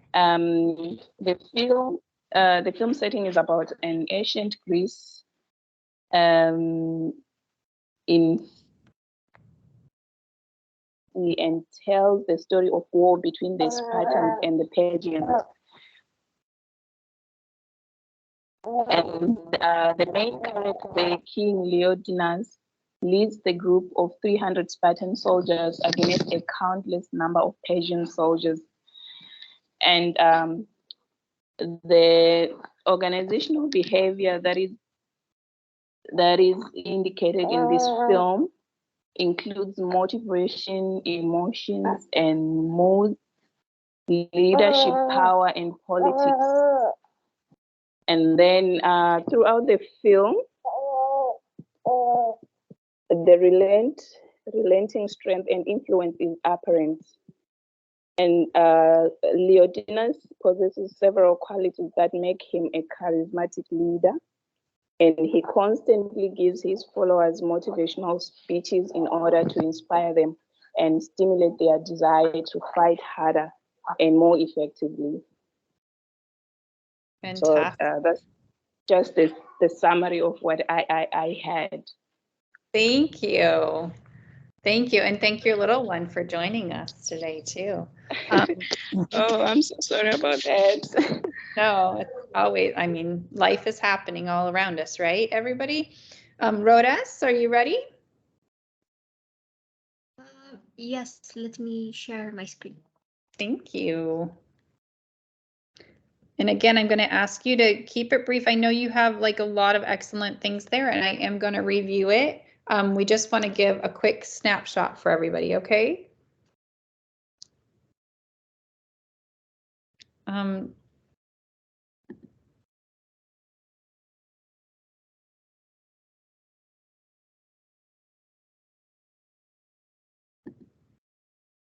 you see my screen? I do. Okay.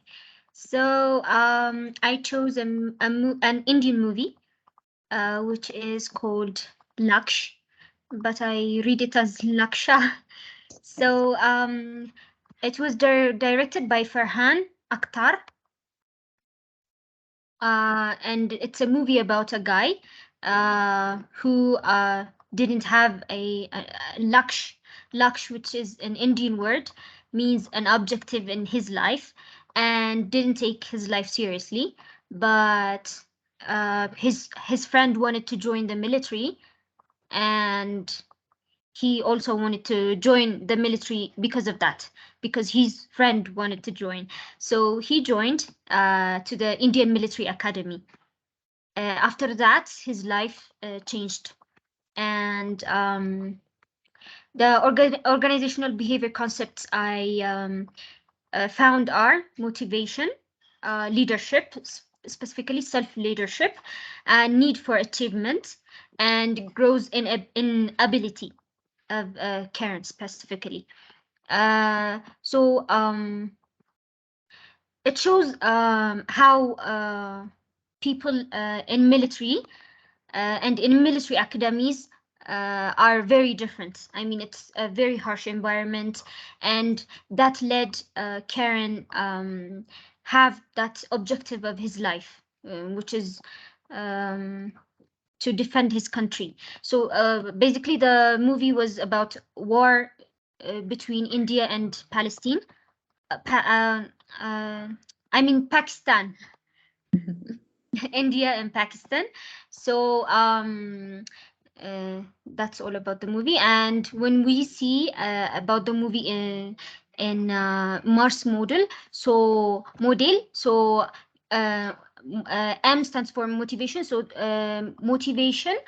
When Karen was outside of, when he was a student before joining the IMA, which is the Indian Military Academy, he lacked an internal motivation. He didn't have a bigger goal, and he didn't have a direction, a sense of direction. So after he joined, he had a strong desire and motivation. He started to have a goal, a long-term goal, which is to defend his country. And his abilities, well, Karen was very lazy before joining the military. He used to sleep late, but then when after he joined the military,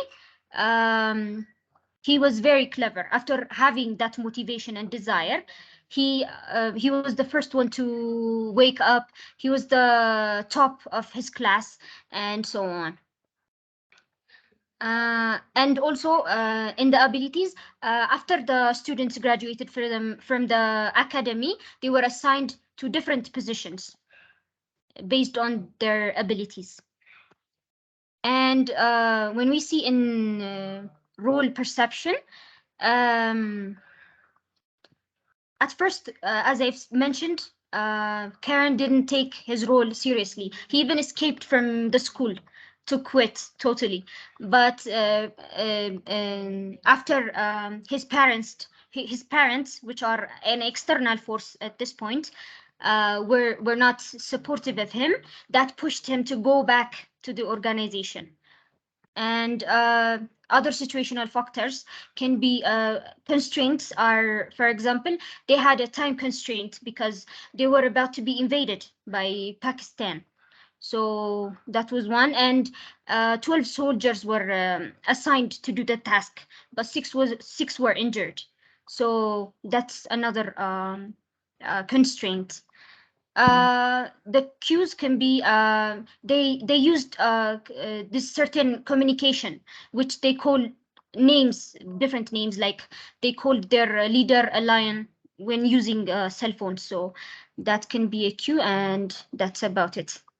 Thank you. We literally have 5 minutes left in the session, and we have Sarah Reyes with us and Sarah Wachira. So do we want to one of the Sarahs? Hello, hello, Hello. hello. Do you hear me? Yes, I'm looking for Sarah. Okay, I present. No, it's Sarah's time now. Okay. Hi, Professor. Hi, Yes. everyone. Sarah here. Hello, Sarah. Yeah, I'm using my phone, so I'll just give the movies that I would like to give a description. Hope that's okay. Yes, and I'm going to keep you to like 2 minutes, just so Okay, that we have time for the next couple of people, okay? Okay, sure. Minor animations as well. I've seen one. There's Crudes. It's also a series. This is about family, and they lived in the caves. It gives a concept of what used to happen earlier, with a beautiful outcome on how it can be presented on day-to-day life. And what we pick up from that is the father who was very protective of the family.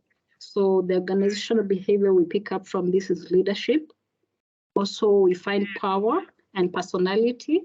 He was very controlling because he wanted always to have the kids at the same place. And there was this one boy who always wanted to be with the daughter, and was very protective of the family. So for that, I'll get to that. The second movie I'll give a description is called The Donkey King. Yeah. The Donkey King is where you find the donkey that they used to wash clothes, and one donkey was very aspired to be a leader, but the uncle kept telling the donkey, no, we are there to clean the clothes, iron, and deliver. So this donkey got an opportunity to be able to deliver the clothes to the palace, and he was very inspired. So for this one, I see the donkey was very aspired to be a leader, because much later he became a leader in his personality, and also there was he was able to give out his own character as a leader. Okay, Sarah, I'm going to have to read the rest. Thank you so much for sharing. I want to go ahead and invite Wellington. Or do you have something prepared to share, Wellington?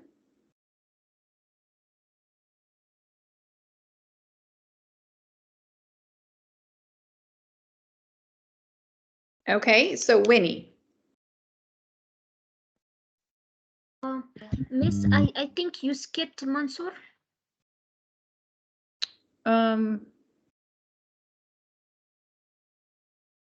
I did. Okay, so if Winnie's not ready, let's go to Mansour, and then we'll go back to, well, actually, we'll go back to Abzamid. Hello, Professor. Yeah, Mansour. So This is thank Mansour. you. Yes. So the movie that I have chosen is The Wolf of Wall Street. Yay. Okay. Yeah, this movie talks about a passionate person who wants to make money and have a luxury life. So, and I think to keep it short, I would like to talk about the one of the messages that the movie delivers. So the movie talks about the leadership knowledge, attitude, norms, and beliefs that will be transferred to employees and will shape the culture of the organization.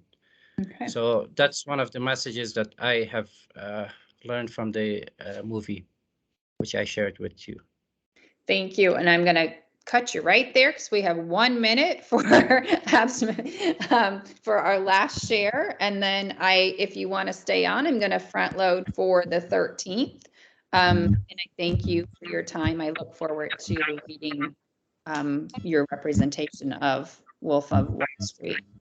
I want to share. I think the conversation with us, but Yes. my movie is the intern, which has already been shared. So I will need to Ahmed to continue so that it's almost the same, the intern.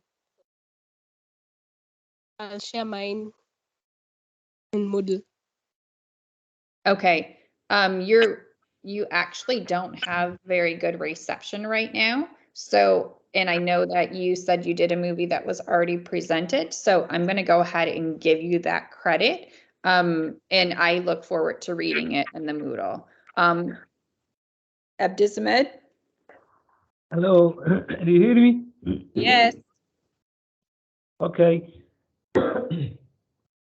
And the first film I have two films, but the first film is Intel, and one of our members are fine, no problem. The second film I have is called The Debt. This 2015, as the name suggests. The movie itself is set in the corporate world, and it's about American businessman storm between helping a poverty-stricken boy and helping his company CEO secure more land.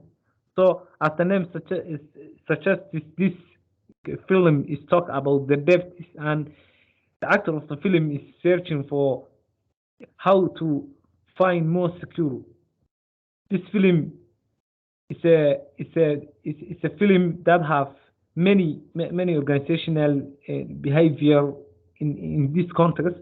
In this film, the first one in the Mars model of the film is the motivation that have the actor of the film is a very motivated people, a very motivated person. He tried to catch up or to find more money or more loans to secure the CEO of the company. The second is the ability. He have ability or the capacity to do or act physically and mentally, and he have the ability, natural ability, and he learning ability. He also have a role perception, as we see. We have a role perception, and this role perception is how we perceive that we need to act in the role that we are playing at the time. This is a definition of the role perception, either in a workplace or a personal environment. So in this film, the CEO of the industry or of the organization is have a role perception. We also context in the situational factors. Okay, so I'm going to go ahead and have you stop there because I appreciate you sharing, and because we're short on time, I look forward to reading it when you upload it to the Moodle. Thank you so much. I know that we had some hiccups with groups not being ready and our time got a little away on us. So well done, Abdismed. I really appreciate it, and I apologize again for having to shorten your time, but I'm going to go ahead and share very quickly what we need to do to prepare for next week. And this will go out in an email also. So I totally understand if you have to leave, it will be on the recording and it will come to your inbox. And if you want to hang on here with me, then feel free to do so. I'm going to just share my whole screen to make it go a little faster. And this is what we're going to be working on next week. We're going to be working on front loading, making ethical decisions and emotions in the workplace. And I use the term front loading because it's like, what do you need to do to prepare to be ready for class on the 13th? And what you'll need to do is, I highly suggest that within the next 48 hours, because you'll start to lose details if you don't, within the next 48 hours, you start keeping a personal learning reflection for each week, because our second assignment for this course, which I will give you the details of in another session, is going to be bringing together all of those reflections. So if you start now and just do a brief reflection on this session topic, that question of what role does the study of organizational behavior have in your development as an aspiring leader? It's kind of like, what's your why? And I gave you I'm giving you a link in this document to view a quick TED Talk from Simon Sinek to help you in organizing your thoughts for that. That's not something that you're going to turn in right now, but it is to your benefit to do your reflections within the 48 hours of the session ending, because that will constitute your final representation for the second assignment, main assignment for this course. You also are going to need to read 2 chapters this next week, chapter 2 and chapter 4, and you can review and listen into, sorry for the error, chapter 2 and chapter 4 presentation decks. And I am going to provide you with a link for a personality test for Myers-Briggs. And you're going to take that test and you're going to download your results. You're going to download your results. You're going to download the strengths and weaknesses, the career paths, and the workplace. You'll need all 4 of those reports. There's no cost to it. And I will show you what that looks like. This is what it'll look like when you open up the link. And this is at my conclusion page, but it will have a tab for you to select, and you'll take the assessment, and then it will give you all of your results, career paths, conclusions, and you'll want to make sure you have them. You don't have to print them, but you're going to want to have that report available, okay? And then we're going to interact with that during our session this next week. So this document is in the chat box right now. It will be attached to the email that explains everything that I just explained, and everything will be on the Moodle by the end of the day today for me. For me, it's 12:40 in the afternoon on Monday. So by no later than 5-6 p.m. my time here, Eastern time, you will have everything in the Moodle accessible for next week's session. You have 24 hours to upload your film document. And then the next thing after you upload your film document is to, in whatever form you choose,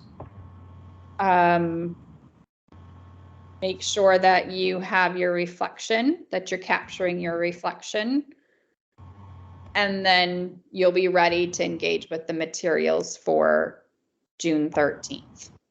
If you'd like to stay on for questions, you're welcome to do so. Otherwise, thank you for giving me 8 extra minutes of your time. I will be sure to give that back to you at another point. Have a great rest of your day, whatever that entails. Professor, I Yes. have a quick question. So basically, I just submitted the assignment and it was stated late submission for the organization, the OB film industries. It said late submission. Yeah, it said late submission. Don't worry about that. All If right. it says late submission. Thank I know you. you're all set because you're here with me. So I'm not worried about that. Okay, thank you so much. No problem. Okay, thank you, Mom. Thank you. If you have any other questions, let me know. Yeah, Professor, while we submit the film industry assignments, how many works we need to write for that? There's not a specific number of words. You can just submit exactly and you'll Yes, Professor. Thank you. Thank you. It was better. So, Professor, Yes. please, Wellington, my own presentation, can I do it next week or can I just do a little presentation now before? Absolutely. You want to share it with me now? I had tried to catch you earlier and I didn't hear you respond back. Okay. Actually, I tried to work on a particular movie, but I've not been able to have it on my screen. I couldn't complete. So I have a short one I watched. It has to do with the children movie, but it has to do with it has to be like say a religious movie. I don't know if I can go ahead with it. Can I go ahead to present it? Absolutely. Okay. I don't know how to share my screen on that, but I watched a cartoon movie on a religious movie that has to do with Caleb and Joshua and Caleb, and the story from the Holy Bible, and the story goes that over 40 years, the children of Israel were in the wilderness, and it came to a point where they need to change the leadership.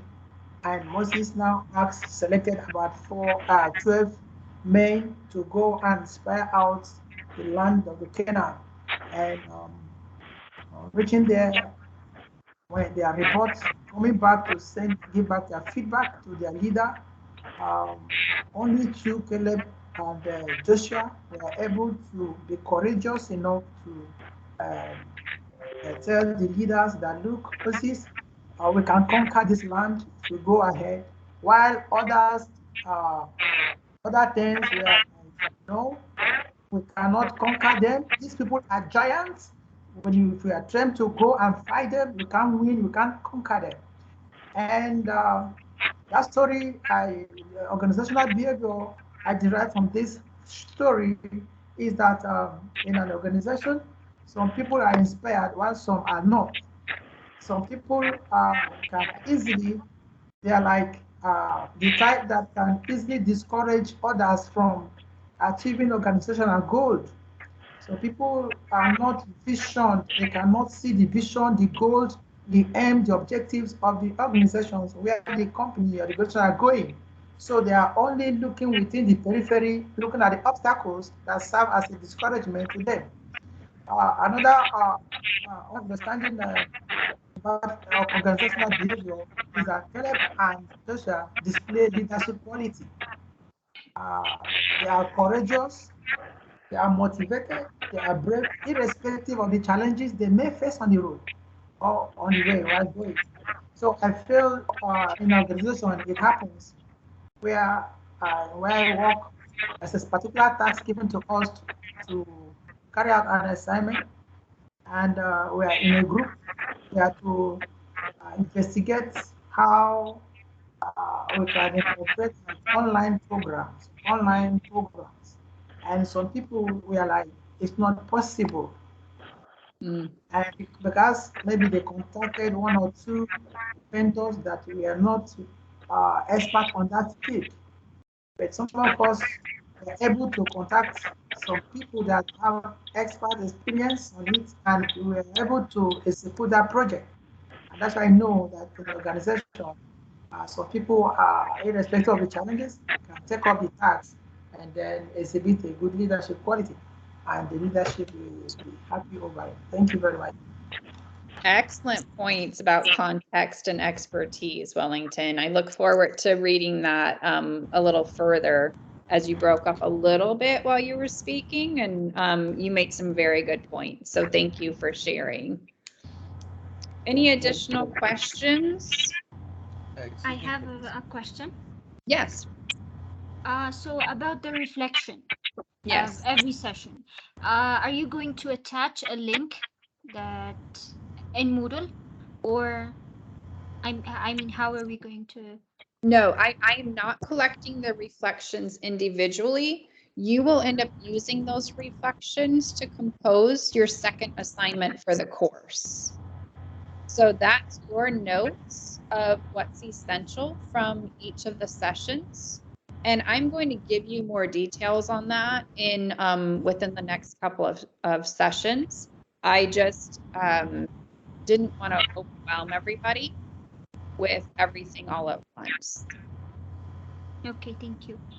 Thank you. So that's for your personal reflection for you to keep, to use as your notes. Think of it as graphic organizers and notes, however you capture your learning, to help you be more successful on that assignment when you get the details. Okay? Okay. Okay. Excuse me, Professor. Yes. Hello. Unfortunately, my laptop got disconnected when you were explaining the assignment, the common assignment.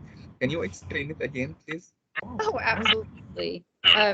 So do you want, I'm going to share my screen because I think it'll help for you to see the text while I'm sharing. Can you see my screen now? I can see you. You can see me. Well, let me go back again. Hold on. I'm trying to share my screen. Let me do this again. Now I've got a red box around it. Okay, now you can see my screen, correct? Yes, correct. Okay, thank you. Okay, so what Rhodas was just mentioning is this first bullet about keeping a personal learning reflection each week. And that's for you to keep however you take notes, or a way for you to retain key points from the chapters, because it will help you be successful on the second major assignment for this course. And I'm going to give you more details. That assignment is going to focus on all of the content that you're learning in a very personalized way. So for your reflection, which I am not asking you to give that to me. It's for your own learning, for your own capturing of your learning. We'll focus on the role that organizational behavior has in your development of becoming an aspiring leader. And I gave you a little TED Talk clip, if you're not familiar with Simon Sinek and his work on what's your why. That will help you kind of organize your reflection if you choose to use that. There's no requirement to use that. It's just there to help you. And that personal reflection is yours. It is not turned into me in that form whatsoever. It will help you be more successful on that second major assignment of the course. So then we have 2 chapters that we're looking at for June 13th, chapter 2 and chapter 4. And I am going to upload by 5 to 6 p.m. Eastern time today the presentation deck with my voiceover, so that you have that to review or to listen to the audio file of prior to coming to class on the 13th. And then you will also read the 2 chapters that relate or listen to the 2 chapters that relate. Apologies for the error on the screen. That's meant to say chapter 2, not chapter toe. And then I am also providing you with this link, which is for a Myers-Briggs survey. And you're to complete that survey and make sure that you download your results as well as the strengths and weaknesses, the career paths, and the workplace reports. So I did show everybody what that looked like. Were you with us when I showed you that? Yes, correct. I was available at that time. Okay, very good. So you know And I what believe I already did it, did take this test before. It's not my first time. Okay. Oh, good. All right. Very good. So that is the other piece that needs to be completed before the 13th. So in sequence, first and foremost, the organizational behavior connection to the film industry needs to be uploaded within these next 24 hours if it hasn't been already. That's the first thing you need to do. Then the next thing you need to do is think about your reflection. And then you're going to go into the materials for chapter 2 and chapter 4 and take the Myers-Briggs survey to be prepared for the 13th. Thank you so much. Does that help? Hello. Hello. Yes. Personal development. Please show the presentation. Please repeat the slide. I'm sorry. Repeat the slide. Back to the slide or repeat the slide. It's Hello? saying that, okay, I'm sorry. I'm really like you're breaking up. Do you want to put it in the chat box so that I can read your question? I want to make sure that your question is answered, but I'm not sure what you're asking because it's breaking up. Okay. What's the? I mean, what's the time? What's the time of the negative assignment? Negative assignment. I mean. I heard what is the time of what assignment? Yeah, and the negative assignment. The Myers-Briggs? Yes. You want to know how much time that takes? I mean, yeah. Okay, so it should take you time-wise maybe 20 to 30 minutes, depending on how much you think over your questions. And you need to have that completed before you come to class on June 13th, so that you have your results. Does that answer your question? Yes, yes, hello. Okay, very good. Phew, we did it. Professor? Yes, I heard a voice, but I don't know where it came from. Was it you, Noran? Yes, me. Okay. Actually, when I uploaded now at the submission section, it was requesting only one file, limited to one file. So do you need us to integrate the photo with the PDF or you need everyone alone? No, everything should be in one file. Okay, great. Thank you. Any other questions?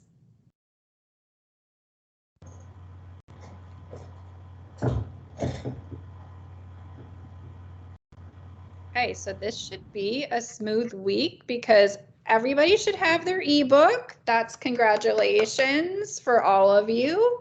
I know I learned from all of your messages in WhatsApp and went in and uploaded a program to get the book. So all of your learning pains made that much easier for me. So I now have a copy of your textbook also. which is really helpful. And so I think you have access to the Moodle pretty smoothly now. And that is where I would put everything. Like this recording will be added to June 6th. And then I will open up June 13th with all the materials that I had said you're going to need.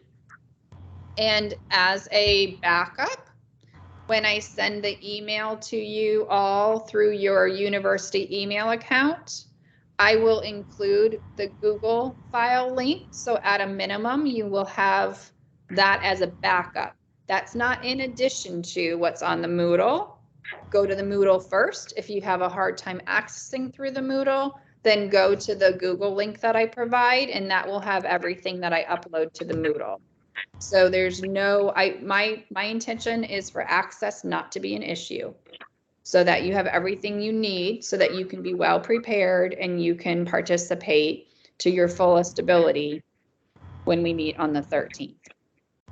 So if there aren't any more questions, have a wonderful day. I'm going to hang on just for a couple minutes in case someone thinks of something, but otherwise, like, if this is your day, your evening, your middle of the night, stay healthy and strong, and I look forward to seeing you on the 13th. Thank you, Professor. See you. Thank you. Thank you. Bye. Bye. Have a nice day, Professor. You Bye. too. Thanks for sharing, everybody. Thanks. Thanks. Okay. Great work.